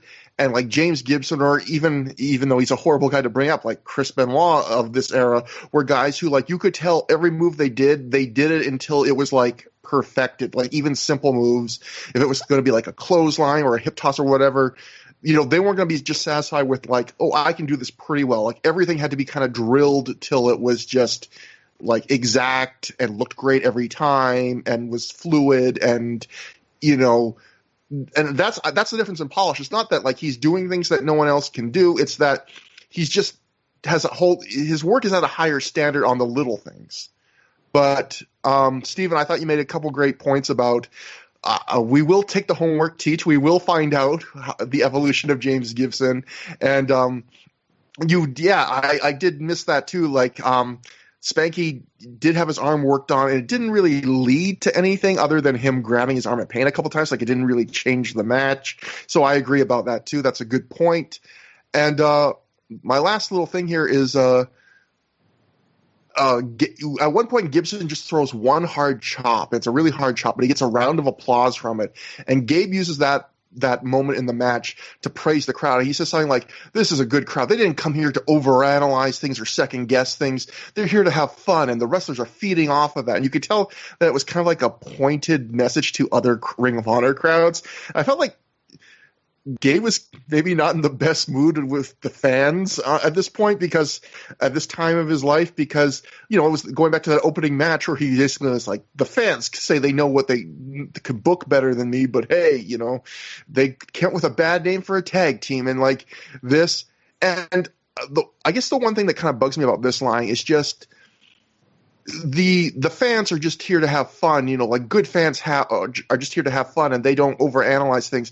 I agree that some crowds are pickier than others, and I'm sure that's a huge pain in the ass for wrestlers and bookers. But like the idea of just sit down and have fun, that's what you hear like a lot of WWE wrestlers say today. And it's kind of like if fans just like sat down and had fun and didn't like have standards or like pick at things, Ring of Honor would have never had an audience, because Ring of Honor's entire audience was like fans that were disenfranchised with mainstream wrestling. Like to say, oh, we don't like fans that, overanalyze things. Well, those are the kind of fans that go on internet message boards and buy DVDs instead of just watching whatever's on TV. They're the fans that aren't satisfied with just any wrestling that's like average that they see. So that kind of irked me a little bit, I admit. But after the match, we get a big SmackDown sucks chant, which they also gave before the match started. Spanky and Gibson raise each other's arms. One or two fans tried to add dick to the end of the SmackDown sucks chant, which I thought was like somehow SmackDown sucking was not enough. Some fans were like, no, they don't just suck, they suck dick. Like I felt what like else those would fans. they be sucking? I love it. They had to spell it out for you, Steve, just in case you didn't know. Maybe they were sucking lollipops. I was going to say lollipops, popsicles, their thumb. Some people do that. Even when they they should have grown out of the habit. Pacifiers, possibly, if they're Maggie Simpson. The homophobia of wrestling at this time, like it just bothers me. There's a lot of it. There's definitely a lot of it. I know. Get better, people. I think you have mostly, but. Yeah, I think better people in 2005. And honestly, when did same-sex marriage come legal here in Canada? Wasn't it around that time? I don't even know. What a privileged world I live in, where I don't even have to know. Well, I can tell you this. I can tell you this. This is just a few months after the 2004 presidential election, where same-sex marriage was like a big wedge issue, because I think it had just been legalized in Massachusetts a couple years earlier and nowhere else in America. And so Bush was able to use that and be like, put that on the ballot. Like, we got to protect marriage, the sanctity of marriage. And it became like this big wedge issue. It helped him win the election, actually. 2003, Ontario and BC, it became legal, and then across Canada in 2005. So it was this year. So get with it, crowd. In America, just so you know, it didn't become legal in the entire country until 10 years after this. Wow. Yeah. But this is going to be a hard transition to go back and say, I have a couple comments about this wrestling match. But Gabe talked to the Torch after this match, and he said, James Gibson, this is Gabe talking, who has wrestled on some of the biggest cards ever and for major promotions, told me he got emotional at the crowd reaction after his match in Dayton. That is a huge compliment towards the crowd right there. And then PW Insider wrote, James Gibson told a number of people at the Dayton, Ohio show that he was overcome with emotion after his match with Spanky due to the overwhelming response the fans gave him. Gibson actually expected that he was going to get little or no response, so when the fans went nuts for him, it was a really special moment, and he nearly began crying in the ring after the bout. And I don't know if you can see him at that emotional, but you definitely can see after the match when the crowd's chanting, he keeps like gesturing to the crowd and like revving them up and like playing to it, and you can tell he's pumped up. I didn't realize apparently he was close to crying, but apparently like this is yet another wrestler. You can add him to the list of like Kenta Kobashi and the Great Muta. There are a number of wrestlers in Ring of Honor history that before they debut, they apparently tell everyone that like, yeah, no one's going to know who I am. It's not going to be a big reaction. Like, I don't know why you guys think there's going to be a big reaction. And then they get kind of like overwhelmed, like, holy shit, no, this entire crowd actually knows who I am and loves me. And that's a heartwarming thing to counter the homophobia. The homophobia and the Confederate flag. But other than that, it was a nice moment. They really love the dude in the Confederate flag. Good for the crowd. They've overcome their homophobia with that. To be fair, only a few fans were adding the dick to the sucks. I got to defend them a little bit. They were only mildly homophobic. If I want to get really granular about it, the whole etymology of the phrase "sucks" is probably homophobic to begin with, isn't it, Trevor? Yeah, that's what I was thinking too. Yeah, I know. But Matt, we have seen such horrors. This is light compared to the horrors we have seen. Expecting a crowd of dudes or anybody at any time in now or then to stop saying things suck is just not going to happen. So we're just going to have to get over that one. So next we go backstage. It is intermission, and Dave Prazak is there. He was doing the ring introductions for the night, and as he was doing for the Midwest shows at this point, and he's backstage with CM Punk doing some backstage interviewing duty. Prazak wonders why Punk is in such a good mood, which I guess would be the second straight show where the storyline has been CM Punk is in a good mood. You can tell you're normally known for being kind of a grump and an asshole when like a storyline development is, why are you happy for once? But that's what the storyline's been for 2 shows now. And Punk admits he's usually a crab ass. Punk even says crab ass. But tonight he's in a good mood because he gets to wrestle Alex Shelley. Punk then gives a warning to Prince Nana saying, don't start something you can't end. So very short, kind of nothing promo. Don't know if you guys have any thoughts on it. Well, it just like the mock promo, it does do some foreshadowing, but that's about it. Yeah. And that brings us to the first match back from intermission, a 4-corner survival match. Daisy Hayes defeated Allison Danger, Lacey, and Tracy Brooks in 6 minutes, 20 seconds when Daisy pins Lacey after hits a big running boot to the head. Rare women's match in Ring of Honor for this time. We were told at some point late in 2004 that Gabe said we're going to try and actually start booking women's matches in Ring of Honor 2005. And this match was both progress and not progress. It was progress in the sense where this match was basically like you'd expect from a 4-corner survival match with the men, which was it was sloppy. There were some really exciting spots. It was all action. The crowd enjoyed it, but it still had the classic Gabe Ring of Honor touch where Gabe does his Jerry Lawler impression. And this is on one of those times where Nolte actually calls him out, where one of the first things Gabe says in this match is Lacey's bending over to do a spot, and Gabe says, nice shot there. And Nolte just says, way to treat women's wrestling seriously. And at that point, Nolte starts asking Gabe, join me in the 21st century where we have the WNBA and the U.S. women's soccer team, and we treat women as athletes seriously.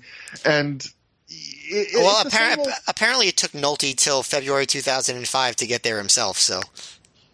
Yeah, it's just one of those things where they go back and forth between Gabe does his usual, this isn't a diva contest, but then he'll do stuff like Nolte does a point in the commentary where he says the women in this match might not be used to multi-person situations, and then Gabe says I'd like to be in a multi-person situation with these women. And it's just it's like he can't decide, like, does he want to do again the sub Jerry Lawler impersonation, or does he actually want to sell like, hey, these women are serious wrestlers, because he tries to have it both ways. And I go in individual spots, but actually first I want to go to you guys, and especially you, Steven, as a co-host of a podcast all about Shimmer Wrestling, a promotion that I believe started in 2005. I mean, what'd you think about this match, and also how these women get treated? I imagine it's a pretty big sea change compared to what you're used to on Shimmer. I refused to listen to Gabe during this, so I don't know what he said, but I'm sure it's garbage. So actually Shimmer started in November of 2005. So a little bit after this, and it actually the first main event is Daisy Hayes and Lacey, which is kind of the indie best women's match that kind of toured all around. So it makes sense they're paired up here. This is before. I wrote Tracy Brooks twice in my listing of the match, but Allison Danger is the other person in this, and this is kind of before she really, she was okay, but she hadn't really hit her groove yet, which she eventually does in Shimmer, and she gets pretty decent. Tracy is not very good, but she was like in TNA at the time, and I think she was dating Punk, so she was around the scene. So, but she's easily her and Allison Danger are the weak links in this match, and it really picks up pretty much anytime Lacey and Daisy Hayes are doing stuff. Some of my favorite things in this was Lacey's going to go for a dive. She gets the crowd all pumped up, and then instead of doing it, she just kicks Tracy in the back, which was pretty great because Lacey is like probably the best heel in wrestling at this point and for the next few years. So that was just a nice spot to remind me of that. Daisy hits a lot of really nice dives. Everyone leaves, so it's just Lacey and Daisy, and they have a really good hot finishing segment there. And that's really good. And I like the ending. They had Shimmer didn't have a four-corner survival until like volume 9 or 8 or something, so they don't try to steal this concept for a while. But yeah, it was overall pretty decent. Getting back from the intermission, a nice way to ease the crowd back into the show before going into bigger things. And I'm glad I did not listen to a word Gabe said. Matt, I want your thoughts, but I also have to ask you a question, which is, for both of you actually, there is a spot in this match, did you notice, where Allison Danger does a cattle mutilation on Tracy Brooks, but she doesn't hook the arms, which is, I don't know what this was supposed to be. She's like just lying there with her head in Tracy Brooks' shoulders. I was like, you forgot the most important part of the move. And is there something I'm missing here, Matt? What's going on with she was like pushing her arms down when she did it. She wasn't doing nothing. She did have her hands on Brooks' arms, but she was like pushing them. But here's what I was wondering, and if I think might have happened. There was a spot where Brooks, the Brooks and Hayes are doing a double team. Brooks has Danger in a camel clutch, and Hayes comes off the top with a drop kick to Danger's face, and Gabe goes nuts for that spot. And one thing you know about Gabe is that if he goes nuts for a spot that doesn't look that nuts, it's because something real happened. And at one point, Gabe mentions that Danger might have a concussion, and you can see that her face is puffy at one point. So I wonder if she had a concussion, and that's why she did the weird, nothing bridge on Brooks. Because he even sells her face looks puffy, and I was like, I don't really notice it. And then you're exactly right. When Gabe mentions something like that isn't really obvious, it's usually because it is, like you said, a legit injury. Yeah, so that's the conclusion that I came to, that she was just kind of messed up, and that's why she forgot to hook the arms when she did the cattle mutilation. So that was kind of scary, but I agree with Steven that Lacey and Hayes had a good finish, and Brooks and Danger were not that good, but Brooks does do a spinning roll up thing. I guess that's kind of cool. But yeah, that's kind of the only thing that she does. The one thing I will say about the commentary, as gross as it was an improvement over that match from a few months ago, where they were just I can't believe these women are not terrible. Isn't it great that these women are having a normal match, and even women can do it, This was definitely an improvement over that. So I'd say on the scale of commentary for ROH women's matches, this is another miniature step in the right direction, while still being on the wrong side of bad. But and I'd say, would you say this is the best women's match they've had in ROH, or would you say that last one from a few months ago was better? I'm not sure. This is the most action-packed one. I don't know if they've ever had a women's match like this where, they mentioned it's the first four-corner women's match where it's just, a big 6-minute spot fest, basically. Yeah, I'd say the last sequence with Hayes and Lacey was good. And it was short, and it didn't always hold together, but it had some pretty decent spots. And otherwise, not the most memorable, but in the scheme of things, not bad. And I agree with what Steven said, where, Tracy Brooks, not very good. Allison Danger, clearly kind of still learning. And Lacey and Daisy were clearly on a level on their own. And Daisy stole the show just because she got to do a bunch of cool flying moves. She does a big dive to the floor, all that stuff. One other thing I noticed was there's a moment where I believe it's when Allison Danger power bombs Lacey as she suplexes Daisy Hayes, where the crowd does like ooh, not everyone, but some of the crowd's like ooh, like when she puts her head in the crotch to do the power bomb, and I started thinking, you never do that. Why don't if that's what you're thinking of, why don't you ever do that when the men power bomb the men? Like, shouldn't you have a different reaction then? Like, if you're always going to take it to a sexual place, like you should be like, oh man, like Jimmy Rave really wants to Trevor, have what? They are having those thoughts. They just don't show them in public. Well, okay. It's just funny that like your mind goes to a sexual place there, but like then shouldn't it go? Whether no matter your orientation, shouldn't it also be like, oh, that guy's head's in a guy's crotch, and that also means something? But it's just a weird little thing. But yeah. So yeah, this was I thought overall a breakout performance, kind of a sloppy, exciting, short little spot fest, and a breakout performance for Daisy. And that brings us to CM Punk defeating Alex Shelley via submission in 22 minutes when he made him tap out to the Anaconda Vice. This was a transition point in CM Punk's career because I believe this is the first match he ever wrestles, at least in Ring of Honor, in trunks, which is correct. I think confirmed. This is one of the things he, I think the WWE did not. They want him to look more professional, and we know at this point Punk was angling to get that WWE job, and he also clearly has started to put on a little bit of muscle, as much as a CM Punk probably could naturally. He was starting to bulk up a bit, and those abs, man, those abs. Yeah. No, he looked trim, like in the waist, like Punk damn, looked great. Yeah, really. Yeah. Matt, what did you think about this as a match, though? Because these two got a lot of time. 22 minutes. That's a lot.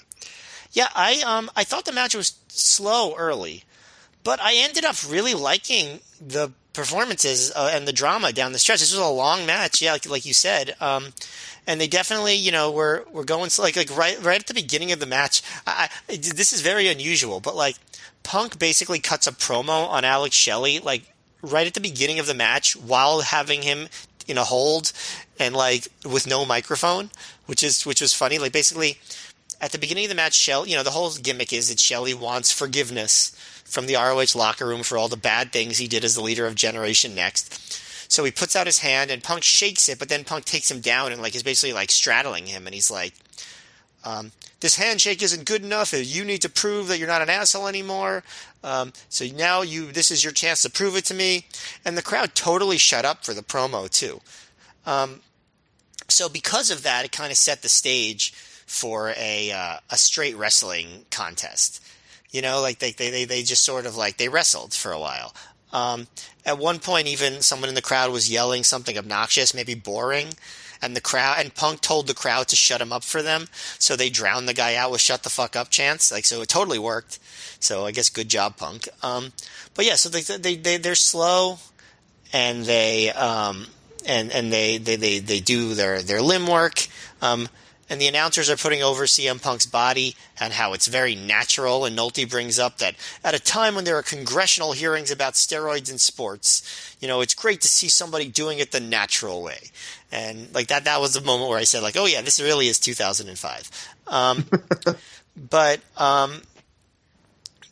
Shelley does Shelley is trying to be a good guy, right? So he does an interesting psychological move, later in the match where he's like he's fighting Punk on the outside and he's about to whip Punk into the guardrail, but then he yells "God damn it," and he stops himself and he throws him back in the ring, and he's stopping himself from being too aggressive to prove himself, but the announcers are actually like defending him. They're like, actually, it'll be totally reasonable to do that. That's just good aggressive wrestling. But he still stops himself from doing it because he wants to be a good guy. I actually liked Shelley's psychology in a few ways in this match. Like, at one point, Punk is working over Shelley's left arm. So Shelley takes his elbow pad off his right arm and he puts it on his left one. You don't see that too often, but I guess you also don't see too many wrestlers who just wear one elbow pad. So maybe that's why. I don't know. But, as they get into the match, there's a spot where Punk like comes off the rope and Shelley catches him like almost with like a stomach breaker. And like at that point, he starts working over Punk's ribs, to set up for he does abdominal stretches and, kicks to the ribs and a modified Border City stretch. And then at one point, he goes for, there's a really cool spot where Shelley's on the top rope and he goes for an inverted atomic drop off the top, but Punk lands on his feet and hits a Shining Wizard immediately. That was a cool spot. They have some stuff with the Anaconda Vice. Shelley's reversing out of the Pepsi Plunge. Shelley gets on the Border City stretch. The crowd starts to go nuts down the stretch because they were quiet pretty early, honestly. And Punk reverses that into the Anaconda Vice and gets the win. I thought the finish was good. I kind of almost like was ready to not like the match in the early part, and then I ended up really liking it. So, yeah, I'm pro this match. I think it was a darn good match. Steven, how about you? Up to this point, this was my favorite match of the show. I was really into this because, so Punk was really working the arm of Shelley, which played into later where his attempts at the Border City stretch, he couldn't really get the submission on enough to get Punk to tap because his arm was too hurt. And then after Punk worked the arm a bunch, Shelley, like you said with that gut buster, started working Punk's stomach, which is not a thing that's generally worked on in matches. So that was neat to see. Some gut busters. There was a really great hope spot that I loved where Shelley had the camel clutch and Punk was able to fight out of it with punches to the arm because Shelley's arm was hurt.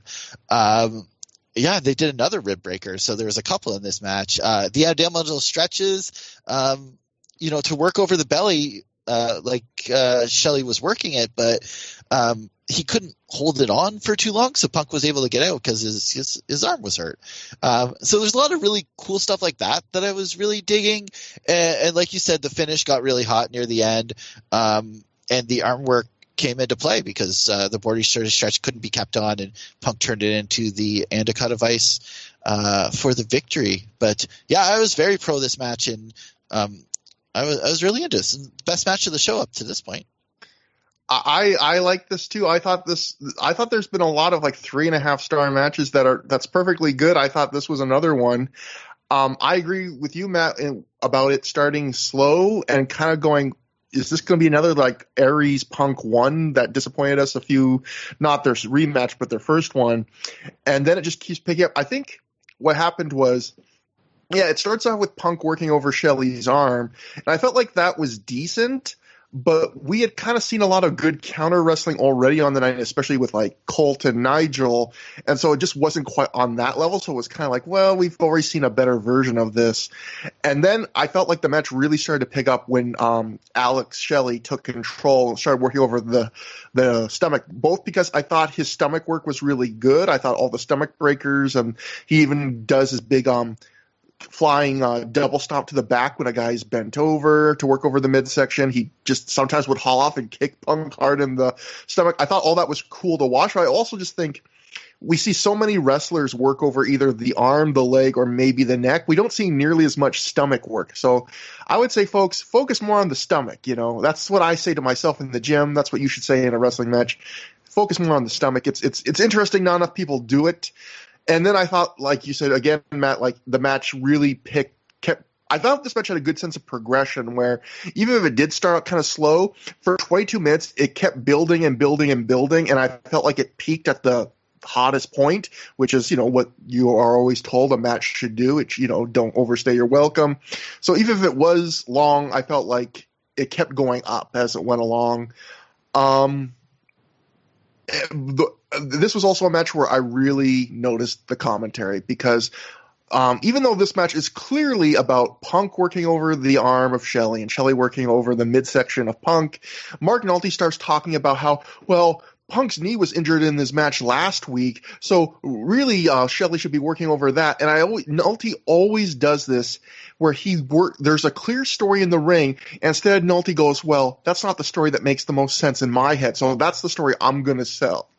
And it's like, your job as an announcer is to help tell the story the bookers and the wrestlers want to tell, not the story you want to tell. And it's like berating the wrestler, saying like, oh, Shelley shouldn't be working over the stomach.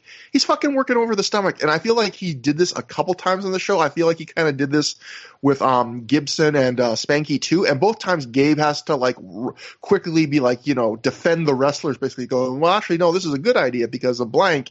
And it's like, you shouldn't have to do that as a commentator. You shouldn't be working against the match. You should be working for it. And that is one, to me, Nolte has some good points, but if you ask me what is like the most annoying thing about Mark Nolte, it's that. It's his willingness to do that. So, and one last thing, Gabe does another good job of explaining why is Punk having this match with Shelley at this point, and Gabe explains that this match was signed before Final Battle 2004 when Generation Next turned on Alex Shelley, and Gabe says this was supposed to be the climax of the Second City Saints Generation Next feud. So, again, I like that he goes the extra mile to kind of explain why matches are happening, even if you kind of aren't sure. He quickly comes up with very good, valid reasons. So, after the match, Punk kneels in the ring and in a real big close-up from a ringside cam starts talking. He says, these hands are all I've got. And then in this great camera shot, you can see Jimmy Rave coming into frame from behind him. It's like a really cool camera shot. We then see Prince Nana and Fast Eddie close behind. The three put boots to Punk until Alex Shelley recovers. He fights all three of them off to a pop. The crowd chants, we want AJ again, anticipating the main event tonight. The crowd then chants for Shelley. And then Punk and Shelley at this point are left alone in the ring, and Shelley grabs the mic. Shelley says he finds it funny that they call Austin Aries a personal Jesus since he's the one paying for Generation Next's sins. Shelley then tells Punk that he's trying, and he's sorry, he just keeps saying that. He gets a mix of cheers and boos. Shelley says you can boo me all you want, but Generation Next are a bunch of douchebags. Instead of sneak attacks, they could have been learning from Steamboat, from Foley, even from CM Punk. Shelley then asks for another handshake, and Punk accepts. Punk at this point says Shelley gave a sweet little speech there, but while he may have temporarily forgiven him, don't count on Punk to save him if he's ever caught in a 2-on-1 or 3-on-1 beatdown. Punk then says Shelley has a long road to hoe, but he's proven it to him, and Punk is the hardest bastard in the locker room to convince. Punk asks the crowd to give Shelley a round of applause, and Punk shakes Shelley's hand again. So kind of an interesting booking choice where, well, they've been doing the last couple shows this idea that like no one trusts Shelley and no one accepts his apologies. They have, like Punk says, like the grumpiest guy be the first one to kind of accept his apology. So what did you think about this whole little thing here, Matt? I like the Shelley angle a lot. I think it takes it down a notch that I know that it doesn't really go anywhere. Like it ends up with him turning heel again eventually before he could really climax as a babyface. But I actually think it had a lot of potential, like Shelley's road to redemption. I would have liked to see that get a little more focus, but alas, it did not. Yeah, it's a nice moment that he actually gets, there's some progression here where, he actually earns someone's forgiveness, at least somewhat. I mean, Punk kind of hedges it at a couple points, but overall, at the end, he's outright telling the crowd, like, give Alex Shelley a hand. And again, this is about as babyface as CM Punk gets at this era of Ring of Honor. And he did sound kind of condescending towards Shelley, though. Yeah, he did kind of act like he was like a 20-year veteran, and and Shelley was like a 3-year guy, like when they're very similar. But then at the end, he's like, "Hey, give it up for Alex Shelley. He's sorry and he's trying." That is the gimmick, though. That he was sorry and he was trying. I need CM Punk in my day-to-day life to just preface every like interaction I have with people with that, where he's just like, I just want you to know, Trevor, he's sorry, he's trying, be understanding, he's not there yet. I just want him to like come into every room before I walk in, lay that out and let me come in. He's like, look, I'm an asshole, so if I think Trevor's trying, you gotta accept him too, god damn it. I can introduce you that way every episode if you want. That'll be the long introduction that we need. But next up we have Bryan Danielson and Samoa Joe defeating Generation Next of Austin Aries and Jack Evans in 23 minutes, 14 seconds when Joe made Jack Evans submit to a crazy stretch. Okay, I just got to say, let me go into this People who listen to the show probably know I'm a pretty big Jack Evans fan. I think he's a wonderful pro wrestler. I think he's just pure entertainment. This might be a top 10, top 5 Jack Evans performance of all time. Come on. Whoa. This is number 1. What are you talking about? Number This 1. fucking I want to leave things open rules. because there's a lot of Jack Evans I haven't seen, but I'll just say this. Okay. This match has a massive Jack Evans botch, and even saying that, it is still one of the best performances he's ever had. Let's put it this way. Jack Evans is in a match with Bryan Danielson and Samoa Joe, who are arguably not just two He all-time... fucking shines them. Exactly. This is a match where he's in the ring with 2 Ring of Honor legends and arguably 2 of the best wrestlers of their generation. Austin Aries, the hottest rising indie star at this time, who had just won the title from Joe. And this match is all about Jack Evans. The whole story is built around him. All the entertainment basically comes from him. Everyone's focused on him. And it's a match where, on paper, I could see someone being disappointed in the sense if you look on this on paper and think these 4 are really talented, it's going to be like a serious action-packed 23-minute tag match. It's a match where it's mostly the Jack Evans show. Aries does not tag in for more than 1 move until 10 minutes into this match, and even then he quickly tags back out to Jack, which is kind of hilarious when you watch how much Jack gets his ass kicked in this match. That the idea of okay, I've done 2 moves, Jack, you can go back in. But it's a match where even Joe doesn't do that much. He does a few big spots, but he's mostly often on the apron. This match is almost like a house show match where you can tell they're kind of saving their bodies for the next night and they're letting Jack kind of carry the weight. But Jack Evans in this match shows you basically everything he can do. He does the shit talking, the charismatic shit talking, even when he's getting the shit beat out of him. He lets himself get bent like Gumby. He does the huge bumping that he's known for. He does a couple of his big dives. It's not the best match for crazy Jack Evans dives, even though he shows you a couple. And he does the fucking breakdancing. He does the spot where he gets hit out of his shoes, and then Samoa Joe beats him up with his own shoes. Jack Evans is just entertainment condensed into a human being. And there's so much more I could say, but I have so many Steven, notes. I know you got on the DMs right after you watched this match, so I feel guilty because I'm super excited about this match, but I want you to get in quick before I monopolize too much time. What do you want to say about this match? Everything. This was by far my favorite match of the show. I was so happy watching this. I was freaking out. Okay, so let me just go over some notes here. So it starts with Jack Evans serving Daniel Bryan with his break dancing. And then, so it's straight up comedy from the beginning. Daniel Bryan, do you guys prefer what I call him? It doesn't matter. You call him what you want to call him. I was calling him, okay, whatever. He's awesome. Ted Danson is what we call him. Ted Danson. So Ted Danson, he goes to do some breakdancing, but then he tags in Joe instead. And then they do a nice little dance sequence. And Evans is the most pissed off man in the entire world as the crowd chants he was served. So I was already happy. And then he gets in there and he gets in Joe in Ted Danson's face and says, "You might be a veteran, but I'm better than you've ever been." Which was that was a great one. Awesome. But he does it in a rap version. Like, you might be a veteran, but I'm better than you've ever been. He's doing it rhythmically. I just want to note, Bryan Danielson was 23 years old when he called him a veteran. I think Jack Evans is maybe only a year younger. Yeah, I think he must have been 22, I think, or something like that. Yeah. So that leads to some good little chain wrestling with Evans and Danson. And Evans tries to bridge out of it, but he can't. And then Ted Danson does some break dancing of his own. And at this point, I'm bringing out so many exclamation marks because I'm already pretty happy. So Nolte gets a good line in here.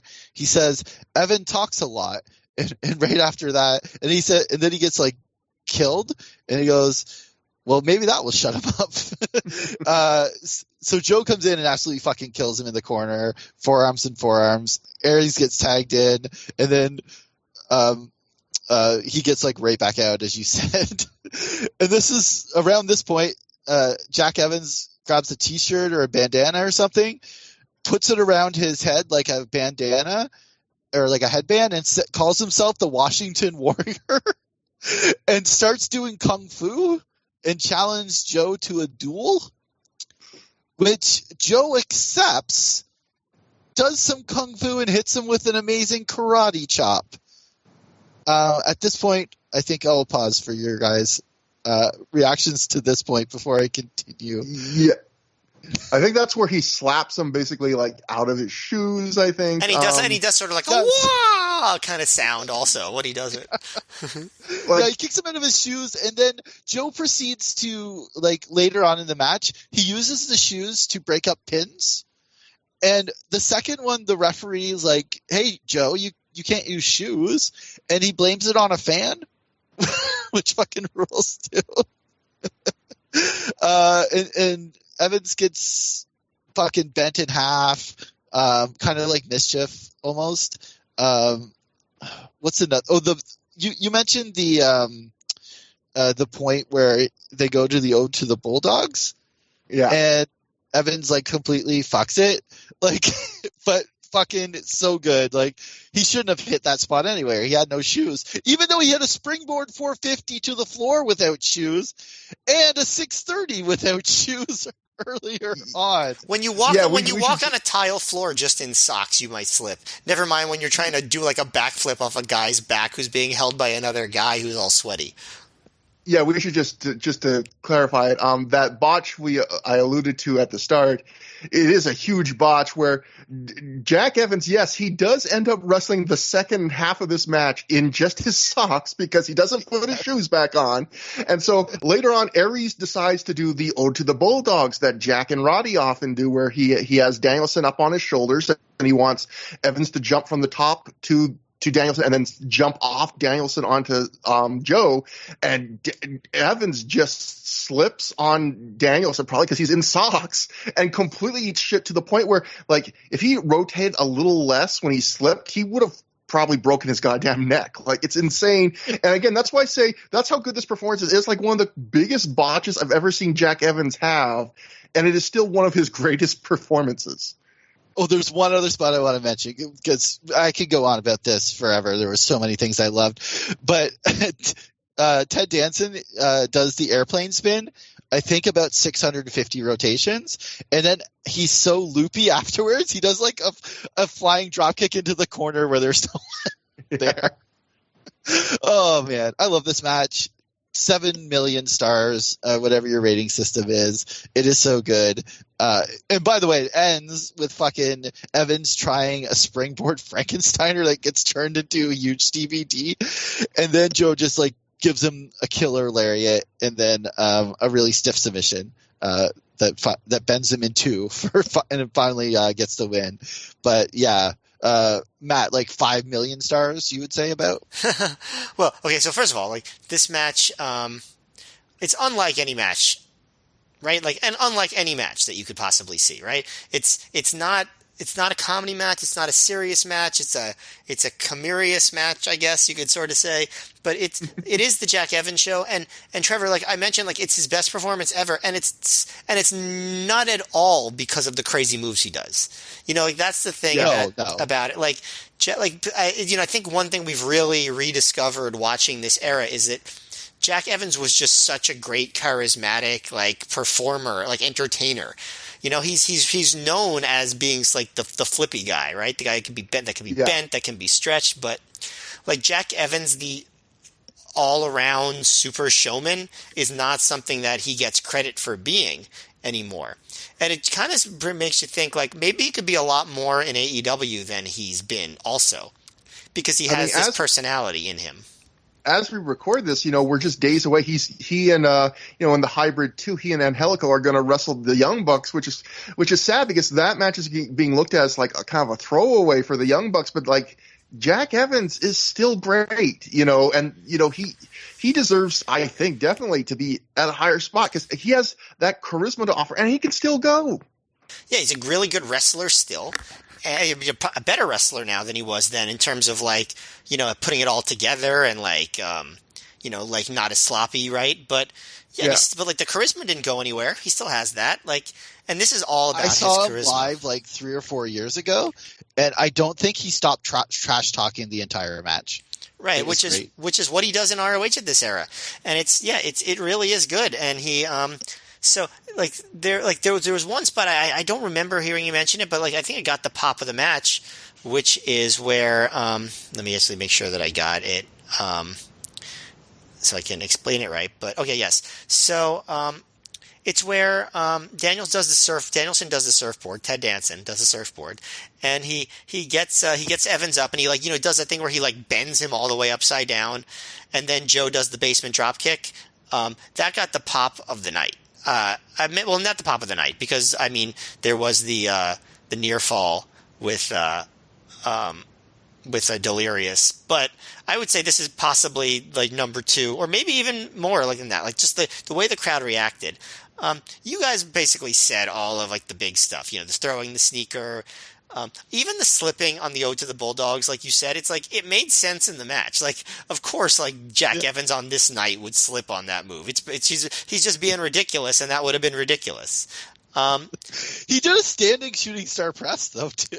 Yes, that's true, but it's not off of a sweaty guy's back. But yeah, I know. It's just this match is bonkers on so many levels. Joe does a stretch muffler kind of over the head thing on Jack, and then he takes him and he bends his front back also, almost keeping him a bow, in a bow and arrow, but not in the wrestling term, just he actually looks he's holding him as a bow. And that's then that's how Evans taps. That's a crazy move. The other funny commentary thing is Mark Nolte, as an old man, kept asking is that getting served? Is that getting served? Yes. You're gonna have to explain to me what being served is. He doesn't understand that getting served involves dancing, and he doesn't that part doesn't. And it almost reminded me of a modern day Art Donovan at King of the Ring '94, where he kept asking how much a guy weighed because he was just is this getting served? How about this? Are you? And it's just Gabe should have been no. When you getting served is when someone dances better than you. That's getting served. I thought it was good comedy by Nolte there. But having listened to him for this long, I cannot confirm that this was intentional comedy. I think it is equally possible that he was just actually not sure what getting served was. But there's another point where he says, where he goes, you could have Jim Brown as the special referee in this match and you won't stop Samoa Joe. And I'm thinking wait, why Jim Brown? This just timely reference. Yes, it's a weird reference on this, but yeah, that's Mark Nolte. But otherwise, the other thing was just not funny, but just interesting. At one point, Gabe is talking about how Aries impressed Foley, so Foley got him to go to the SmackDown tapings last week. I guess maybe in the same show that John Walters got squashed. And he said, can you imagine Aries leaving ROH as champion? And I thought that was funny because that's the exact angle they did with CM Punk a few months later. But yeah, no, just a classic match in a completely unusual sense of that word. Yeah, this is a great match. This is one of those hidden gems, and I would say this is a match where, again, you have to expect it's a one-man show. It's not a serious quote unquote, even though Matt said it's not complete comedy either, but it's a one-man show. And I would say this is the match to show someone if you wanted in one match someone to kind of get what Jack Evans is all about and what he's capable of, I would say this is the match to show people. And like Steven said about him seeing Jack Evans perform live, I think one of the big things about Jack Evans is he's a rare wrestler where from the second he comes through the curtain to the second he goes back through it, I feel like he is never not performing. he even if he's on the apron, you can hear him trash talk. He's reacting on the apron to what is like. There's a lot of wrestlers where I feel kind of like if it's not their spot or their moment or their big time to shine, they're kind of half there, half doing something else. Jack Evans is always in the moment, and he's always doing something. And there aren't a lot of wrestlers, I think, that are that. I don't know what the word is, like committed in every moment, and he's just he's fantastic. So after the match, as Danielson goes to the back, he's attacked by Homicide.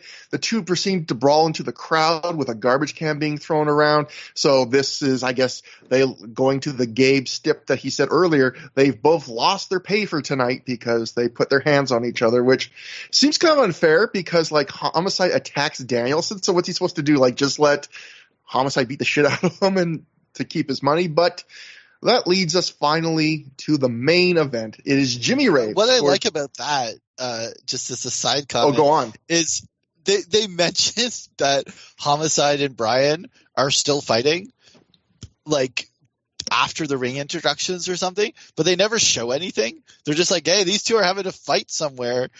And you eventually see it after the end of the show, but it's just like ridiculous. Be like, hey, these two are still fighting.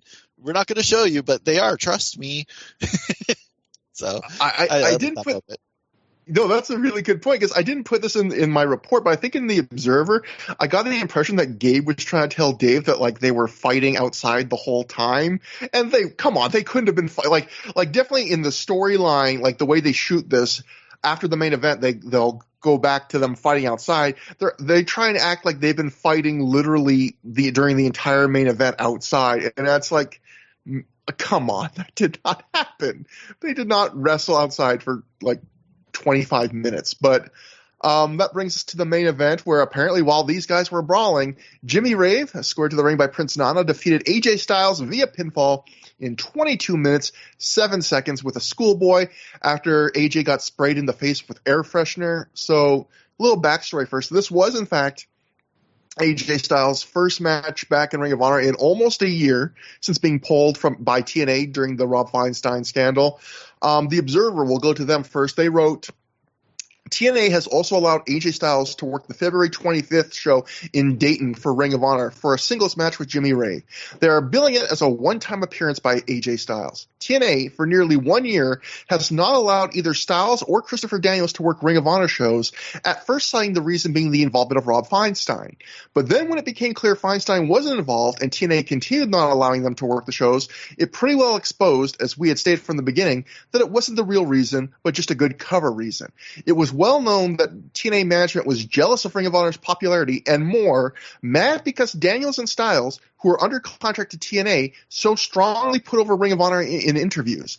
The only explanation anyone has come up with for this offering of Styles for one day is that Styles complained so much to TNA management, who had told him he couldn't work there only because of Feinstein, that they will let him have one date. Next we go to The Torch, who wrote, with fewer dates being offered to talent by TNA recently, it has become more and more difficult to justify their policy preventing certain former Ring of Honor talents from working Ring of Honor weekend dates. So, first thing is, I listened to a bit of the An Honorable Mention podcast that they did a great interview with Jimmy Rave, and I guess also we should acknowledge the elephant in the room, which is as we record this, we are only a few days removed from Jimmy Rave revealing that he apparently had to have part of his arm amputated because of an infection, thus ending his in-ring career, which is obviously a tragic thing, and I'm just glad he's alive. But yeah, best wishes to Jimmy Rave, absolutely. Yeah, obviously, yes. And but Jimmy Rave, in this interview, he mentioned that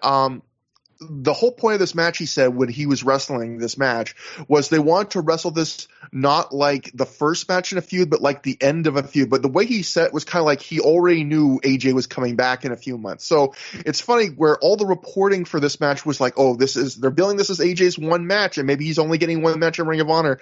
But I think clearly with the finish and the way they worked it, like, they knew they knew AJ was coming back and this was going to be the start of a longer program. But Steven, as the guest, you get to go first on the main event. What did you think about this as a way to cap off the show?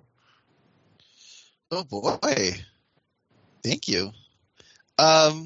So the sexism of the entrance, like that just fucking sucks. But so it starts off though with and then it starts off with Gabe making this comment about how much Jimmy Rave has been running his mouth about AJ Styles. Like, was that on any of the DVDs at all? Not really. All he was doing basically was doing the Styles Clash. He was doing that, so that was his way. It wasn't really running his mouth. Yeah, it wasn't promos, but it was more just mocking him by, "Hey, I've invented this. I'm doing it now." You know. Yeah, the implication was almost that Rave was doing it like backstage, which is not. I mean, if they're gonna play that he's running his mouth, they should do it on camera, which they did not do. And really, Nana didn't really cut a lot of promos on AJ Styles either. You know, he mentioned him a little bit, but it was much more just Rave doing the move. That was pretty much it. Yeah, so I think sometimes Gabe on commentary like knows what the story is and what he's going for, and then he gets to a moment and he's like, "Well, let's just kind of like pretend that there's more to this story than there is," and then tries to get it over, even if it's not really there. Which is an interesting move, but well, I think there's also I think it's also that they maybe were afraid to push AJ coming too much because they didn't know if he would, and then when he did, they sort of had to backfill all that in via DVD. You know what I mean? Yeah, for sure. I can see that. So I thought Rave was a really good kind of a little bit of an old school heel here. Working this match while AJ was aggressive, but I don't know if it was he was working as hate-filled as I guess the story wants you to think.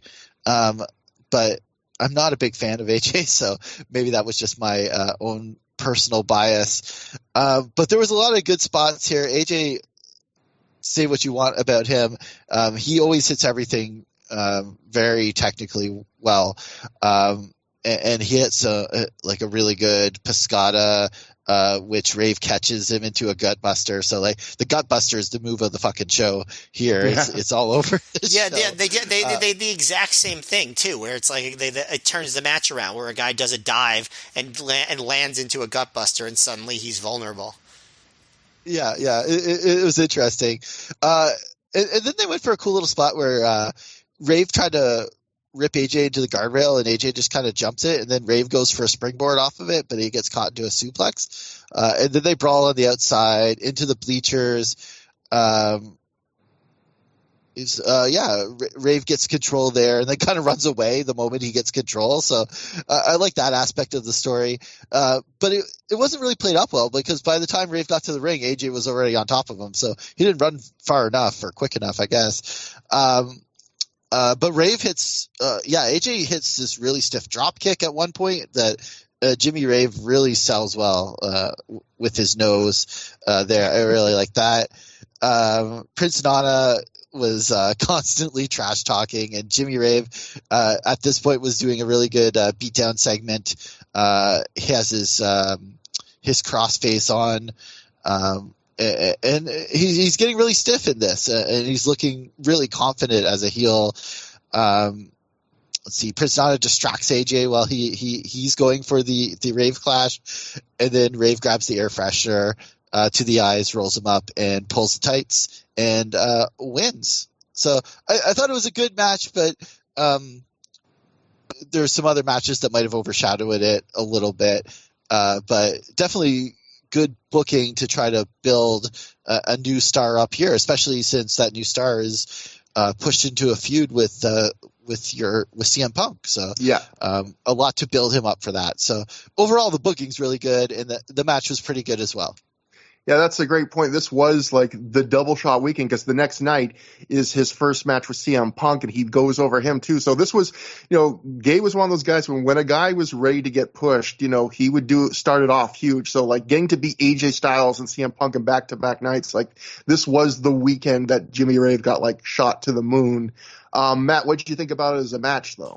Yeah, and it's funny to think about that, by the way, that he got shot to the moon this weekend after losing to Jay Lethal last week as like the stepping stone to get to John Walters. It's kind of Sorry. I do feel like, again, I was just going to say, going back to what I kind of said a while earlier in the podcast, I think with the opener, like, that is something Gabe kind of does, where he kind of doles out the big wins and the losses, like, where he kind of goes, like, you can almost see, like, if you watch the Ring of Honor Book of Secrets, you can tell, like, a lot of his thinking is like, I'm giving this guy a win here so he can lose the show before, or I just gave this guy 2 wins so now he can take a loss and be okay. You can kind of see him maybe thinking, like, I know Rave is going to go over, have this huge weekend so he can lose clean to Jay Lethal. Even if it seems a little inconsistent, you can kind of see he's almost like trading things, Yeah, no, it makes sense. I guess in the way Gabe books. Yeah, I'm parody not even booking. saying it's always great, but you can definitely see his philosophy is he's trying to keep all these different balls in the air. And he's trying to say, well, since I'm giving him such 2 huge wins, he can take a loss over here, which whether I don't always agree with that, but I think that is definitely part of his philosophy. Yeah, no, and it has its pluses and minuses, as we know.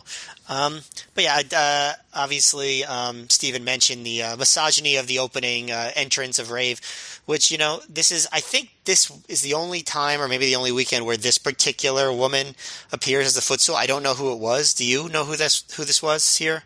No, yeah, I don't know who it was either, but the lighting was so bad. You could, like, when they came out, I thought it was Jay Chung. Before it got closer, you realize it was a white woman. Yeah. But you know what really bothered me about this is, like, if it was something that was getting heel heat, you'd at least maybe come up with an excuse for it. But it fucking gets a pop from the crowd. Right, that's the thing. Fuck this shit. That's the thing. That's the thing about all the stuff they do with the women here, where it's like where they beat up a woman and their baby faces or their heels. It doesn't matter. It's like the crowd's favorite thing is when they're mean to a woman. Well, I would just say, like, so yeah, this is the second time ever Jimmy Rave did the woman as footstool gimmick, but I'm sure one of our listeners will tell us who this woman was. Apologies to us for not recognizing her. If it was someone we should have recognized. But the thing I would mention is this time, not only does, she have to get down on her hands on knees as a footstool, but she takes off her jacket to show she's wearing only a bra. Like, it's like they decide, like, we can't just have a footstool spot. We have to also have, like, a titillation spot too. Like I don't know why you need to take off your jacket for someone to step on your back, but maybe she thought Jimmy Rave's boots were dirty. But I mean, honestly, that's a good reason. That's a good reason. If I guess so. But then I don't know. But then you have a dirty back. Again, yeah, exactly. Anyway, man. I mean, it'll be interesting to see when they finally do the Jade Chung stuff, if it's actually getting heel heat, because clearly it is meant to, and I'll be curious to see that. But and even the way Nana introduced her, he even said, "Get back out there like the other whore I purchased." Like, harsh language. Intense. Bimbo and whore on the same show. This is quite the show for Steven to be on, considering how misogynistic a lot of it is. But hey, this is the ROH we've been watching for the past, almost 3.5, almost 4 years now that we've been doing this show. So this is it. Shimmer, I imagine. Everyone should watch Shimmer. Yeah, I was going to imagine. Shimmer, I imagine, is refreshing. But it is so much refreshing, yes. Yeah. But it's interesting. Gabe still called it NWA TNA here. I thought they had dropped the NWA by now. When did they finally drop the NWA from TNA's name? Because I figured by February 2005 they had, but I guess not. I guess maybe it's later in that year. I'm not sure, but okay. Yeah, I would just say that, like, Matt, he's still calling Nigel McGuinness's submission move that submission move. That arm submission. That arm submission is what it's called. That arm submission. It's going to take a long time for things to go through. TAS for short. But yeah, no, I thought the match was another good match. There were things that I didn't love about it. Like, so, it started off pretty hot. Like, they went into the crowd pretty early. And, fighting in chairs and on the bleachers and all this stuff. And, AJ does a belly-to-belly onto Rave, onto a bunch of bleachers. Onto a bunch of chairs. And I thought that was cool. And then they got back in the ring and they just had, like, a pretty methodical middle of the match. And I kind of wondered, like, would this match have been better if they did the slow part early? Then they went into the crowd. Then they cut back and did the big near falls and stuff like that. I feel like that might have been better. I don't know. I feel like there was like an unnecessary lull in the middle of this match. But you are right about the story of the match, like that. Like AJ was clearly being very aggressive here. Like at one point, like he comes back with like a flurry of punches and kicks. He actually, one of the coolest spots that AJ does, he does like this wacky like handspring into a Pele kick. I don't remember seeing AJ do that before, but I thought it was a really cool spot. I like the AJ went for the Styles Clash. Rave reversed it into a roll up. Then they go into a roll up sequence, which I thought, and then Rave hits the running knee. I thought that was a really cool near fall. It's funny. I was noticing throughout the match, Nolte really was putting Rave's performance in the match over really hard. So huge. Yeah. Gabe was a little bit more muted in terms of how he was putting Rave over. And then Rave eventually won by cheating, by spraying him with the eye, with the air freshener. It's just like, I wonder if this is what Gabe was going for with Nolte's assessment of the performance, because Gabe was not echoing it, and I thought that was interesting. But I thought the match was pretty good. I thought it had a pretty good story of like Rave holding his own against his mentor but then winning by cheating. The middle of the match really took it down a good deal for me, and I still wonder if they'd flipped the middle in the beginning, if that would have made a difference. But anyway, it was still pretty good. So Matt, I really agree with you again on this match. This is another, I would say a lot of matches on this show were like 3.5 stars, but this match, I would say, what I thought about watching this is I thought in the first few, it's almost like the opposite of the Shelley Punk match, where you were saying the first few minutes of this, you were like, oh, I don't think this is going to be that good. And then by then you were like, this is really good. I felt like this match at the start, I thought like, oh, this is going to be a great goddamn match. This is going to be like the match of the night. And then by the end, I was like, that was pretty good. It kind of doesn't live up to the hot opening. It's got the big hot opening where AJ, to his credit, wrestles this whole match with like a scowl on his face, like he's pissed off. He's really hitting Rave hard and just hauling off with some kicks to the body. They do the crowd brawling. And then, like you said, when the match comes back and Rave takes control, it really does slow down. And that's by design, apparently, because listening again to the honorable mention interview with Jimmy Rave, Jimmy said when he was talking about this match, said he made a conscious effort when he goes heel to take out basically like a lot of the flashy, cool things he could do. I think he said something to the effect of like, the only move I do that you should pop for when I'm a heel is the finish. And I don't think he goes that far as he says, because like he does stuff like the gonorrhea, which is a cool move to see, and the knee. But he clearly, I think, is a guy who is trying. His philosophy of wrestling, I think, is that the heel shouldn't be exciting, which sometimes works and sometimes doesn't. I feel, and sometimes in a match like this, I do feel like it kind of shifts the match into a more boring part of the match. But then it picks up again with the end with all the cool spots you talked about. And I agree, the handspring into the Pele kick was really cool. The move I thought, though, was the coolest move of the night, maybe, other than maybe the Jimmy Jacobs Rana reversal of the top rope powerbomb, was AJ does the basement drop kick through the ropes, and he hits Rave in the face with it. And I thought, holy crap, that has to be the hardest hitting like basement drop kick I've ever seen. So I went back and I framed it. He like smacks fucking Rave right in the face with his feet, going super fast. Like he makes contact. It is a shoot basement drop kick. I don't know how he didn't get like knocked loopy from that. There's also a spot I liked where early on, Styles has Rave in an arm wringer, and Rave kind of takes his free arm and uses it to push his arm ringed arm at AJ to try and punch him with it, which I thought was neat. And then, of course, as always, this was one of the better crowds Ring of Honor ever had in terms of reactions, but in terms of being good people, maybe not, because there's a moment early on where AJ screams at Rave to wrestle, and then he calls him the F word for gay people, the slur, and that gets a big pop. Oh, I missed that. I know AJ is one to do that, and I didn't even pick up on it. Yeah. The guy who famously would not, when he bought a ticket to the movie Jackass, said one for Jack A, would not, is very open with saying that word. But yeah, you know what? After this show, my favorite is Jack E. I like the. Oh, by the way, I looked it up. TNA left the NWA on June 9th of 2004. So it was just TNA at this point. So he. Yeah. Okay. I figured. For I thought that was wrong. For 8 months. Yeah. So going to the little note afterwards in the Observer, Dave writes, since AJ Styles has no return dates with the group, he put over Jimmy Rave in the main event.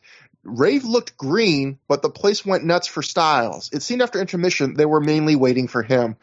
I don't think Jimmy Rave looked green. Like, I thought in some other than the middle, he looked good. Like, in terms of mechanics and stuff. If anything, the guy who botched something in this match was late in the match. AJ does his usual like his moonsault into the reverse DDT, but he doesn't really hit the DDT, so it just has to be a moonsault. Like, I don't know if I don't know if green would be the word I would use to describe Jimmy Rave in this match. Now, sometimes when people Sorry. No, go ahead. I just also love that no one cared about Joe, Bryan Danielson, Jack Evans, Austin Aries, CM Punk, or Alex Shelley, or the women. No one cared. They only wanted to see AJ, and they made no sound until AJ came out. I mean, they were chanting for AJ throughout the night, but that's also because the embassy kept coming out all night, so I think they kept expecting AJ to come out there, you know. Some of these reporters that send in Dave comments are just out to lunch sometimes. Yeah, it's weird. It's really weird sometimes when I see stuff like that, because it's like, it's so obviously not true. And the thing is, like, Dave talks to Gabe, and like, he clearly does, and like, doesn't Gabe set him straight on that stuff? Because I think Gabe would pretty clearly be able to tell him, like, no, like, people were into our wrestlers, like. I mean, there is something to be said about, like, I remember I've only ever sent, and it was probably like 15 years ago now, like a live report from a house show to Dave, and I remember like he printed like, you know, what I said as like the gospel, and I was telling the truth, but I was like, you then realize like the power of like on shows like this, you know, I'm sure on a major televised show, obviously not, but like a lot of times reporters, you know, they will just take what you said and just say that's what happened, where, you know, I could have lied on that night, you know, I could have, or completely just misread a situation, or been in a weird part of the crowd where I didn't see or hear something. But yeah, I've done that too, where I've misreported things just because that's what it seemed to me, and then I realized I was wrong. Yeah. So I guess what I'm saying is, it wouldn't surprise me if it just took literally one live report to say Jimmy Rave looked green, and was like, well, Jimmy Rave looked green, like just one person maybe who felt that way, where, again, you know, I don't think he looked green. But after the match, Nana, Fast Eddie, and the woman who we couldn't identify from that was the footstool celebrate with Rave as Gabe screams that AJ's Ring of Honor career can't end like this. So at this point, when Gabe was screaming that, like, if you weren't sure before that they had probably already lined up like future dates with AJ, and he would come back 4 months later, like the way that they're selling this so hard right now, I mean, they had to have known. Nana attacks AJ, and AJ quickly fights back, but the embassy overcome him with the numbers game. They beat him down until CM Punk comes out to fight the embassy off. Punk ends up brawling with Rave on the outside as Styles hits the Styles Clash on Fast Eddie in the ring, of course, to send the fans home happy. And then the camera immediately cuts to Gabe in the crowd, motioning for the cameras to follow him. Gabe on commentary says, "That's one of the office lackeys." And then the cameraman runs out of the front door, out of the building, and we see Bryan Danielson and Homicide, or Ted Danson and Homicide, brawling in the parking lot in front of the fans. Gabe says these two have sacrificed their pay and have been brawling all during the last match. Homicide then suplexes Danielson onto the hood of a car. Danielson then back body drops Homicide onto the pavement as the feed, quote, cuts off mid-Gabe sentence. It goes to like just one of those old screens back when channels went off the air for the night. And so the color palette. Yeah, the color palette. Exactly. And so that's the end of this segment. Before we go to the next one, what do you guys think? I mean, it was a pretty good wild brawl. Yeah, I mean, it was fine. It was a good brawl. Like they, I hope whoever's car that was approved getting people. But maybe, you know what? If they're a wrestling fan, they like it, even if they didn't approve it. So. Yeah, it was just Gabe on commentary. Like, first the selling of AJ's career ending in Ring of Honor this way was just way too much, and then him pretending they've been brawling for 30 minutes in the parking lot, and we're just going to the camera shots now. That part was like the presentation was bad, but like Also, the actual brawling was good. Also, losing their feed, right? That's corny. Yeah. But Yeah, it was all corny, and surprisingly, he didn't say it was a riot, though. yeah, I also like it because like no one hit the cameraman, so I guess the logic is like that the camera like the feed went out because it was 5 feet outside of the building, like they lost signal. It was that weak apparently. I don't know, but we then go for the final segment of the show. We immediately go from that color palette to Colt Cabana backstage for good times, great memories. Colt praises his own performance in his match tonight, and his guest is the man he had that performance against, Nigel McGuinness. And Colt espouses the bodybuilding benefits of eating chicken breasts cooked on the George Foreman grill for some reason. Colt and Nigel have some friendly competitive banter about their match. Colt says he's like Bobby Fischer, and Nigel is like that other guy he said. Nigel says Colt won this time, but either man could have won, and the next time Nigel will win. Colt says he'll not only be happy to wrestle Nigel anywhere, anytime, he'll be his manager, his valet, his ring announcer. He'd even like to tag with him. Colt thinks he has a new friendship, and the two shake hands. Colt says they're like, yeah? Nigel and Colt went back and forth about how Nigel tried that arm thing, and then Colt was like, and then I countered that arm thing, and then Nigel said, I went for that arm thing again, clearly making fun of Gabe. That arm submission is maybe that's just the name of the move. Maybe it's that arm submission. I gotta rewatch that because I didn't even pick up on that, and that's my favorite thing to make fun of Gabe about. So I know that's why when you were talking about it earlier, I'm like, I'm waiting for the payoff. And here it was. Yeah, I was like, oh, they just talked about how they reversed each other, but now I got to see that they're talking about that arm thing. That's what I thought. Maybe I thought he said that other thing, but maybe I'm wrong. I'll go back and watch it. But okay, he also I might be making stuff up. Cabana then goes, it's a game of human chess. I'm Bobby Fischer. You're that other guy. I think he was Hispanic. Yeah, Cabana's pretty funny. Also, by the way, if you want to hear more Colt Cabana dietary tips, listen to his episode of Doughboys because he talks about how he eats. I haven't heard that yet. Yeah. So anyway, Colt says that he and Nigel are like the new bloke and meathead. Nigel says they might go places. We then get an awkward camera cut to Colt in a completely different camera angle, hyping up his match the next night with Bobby Heenan managing. So we get a nice little, segment here to show that Nigel and Colt are going to be friends and even tag together in the future. And that's how we end the show, with a little business like that. So that was the 3rd anniversary show. I feel like this show is the highest, probably the most we've mocked Gabe in a long time, which is funny because this is actually, I thought, a very good show. Yeah, besides like Gabe. So my fault, maybe. I do not really dislike Gabe. Everyone, like, he has pluses and minuses, but I will say Gabe's main job at this point in ROH was he was the booker. And I thought he did a good job at that on this show overall. Yeah, Stephen, what do you think about the show? I mean, you were the guy that was saying, that a lot of times these Ring of Honor shows can be exhausting watches to you, and that's why we're the professionals, because we can handle it. I was trying to follow with you guys, but I just couldn't do it. It was too much. Don't try this at home, literally. Yeah, don't try this at home. Watch Shimmer instead. It's much easier to watch. But this one was it was really well spaced out with a lot of variety that wasn't too long, and it wasn't exhausting. I really enjoyed the show. That tag match was out of this world fun that I absolutely loved, and there was a lot of other good matches too. This one was a big A+ in my book. I thought this was a very good show. I felt like this was almost like a B show done right, because a lot of times Ring of Honor would, with all these double shots, would have, the lesser of important show on the first night. But I felt like you still had some significant happenings on the show. AJ's one match for the next few months, his first match in almost a year they used on this show.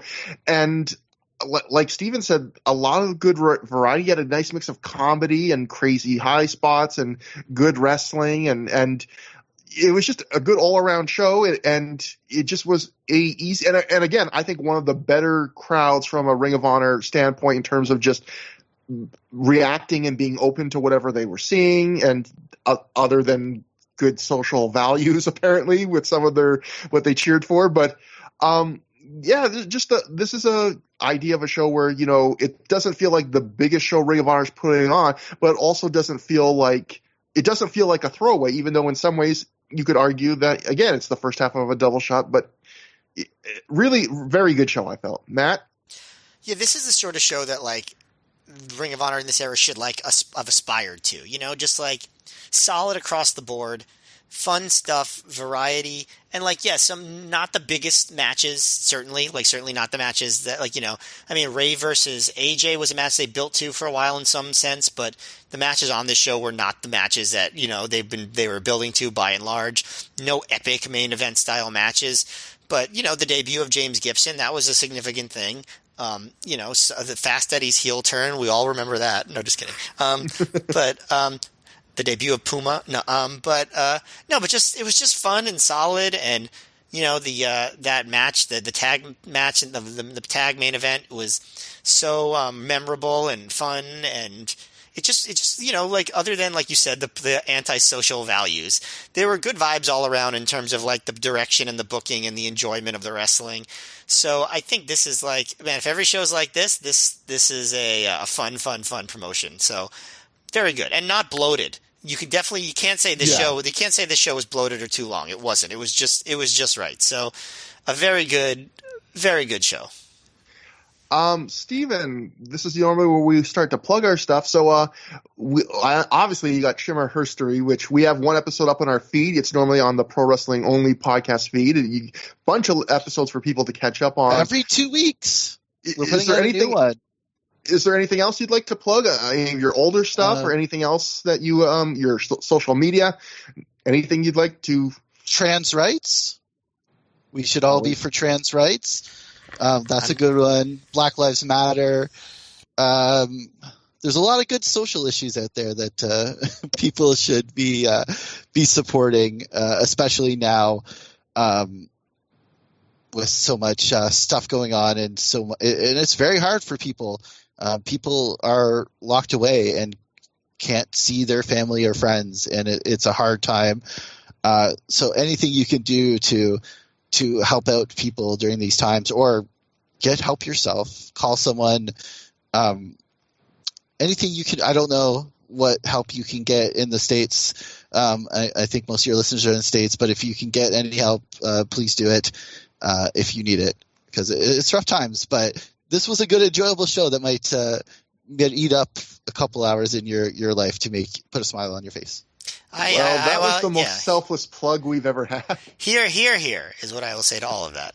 So if you want to talk about our less important buffoonery, as always, through the years at gmail.com. THROH is how you spell through. At Trevor Dame on Twitter. At MayorMGF on Twitter. We have a thread on the ProWrestlingOnly.com plugs forum. And next time on the show, we will be covering the final of the 3 Ring of Honor 3rd anniversary celebration shows, part 3 in Chicago. We have Austin Aries versus Samoa Joe 2. We have the kickoff of the CM Punk Jimmy Ray feud. We have Bobby Heenan's second appearance in Ring of Honor. So all in grand old Chicago. We should have a lot to talk about on that show, I am sure. So until next time, have a good time. Have a great time.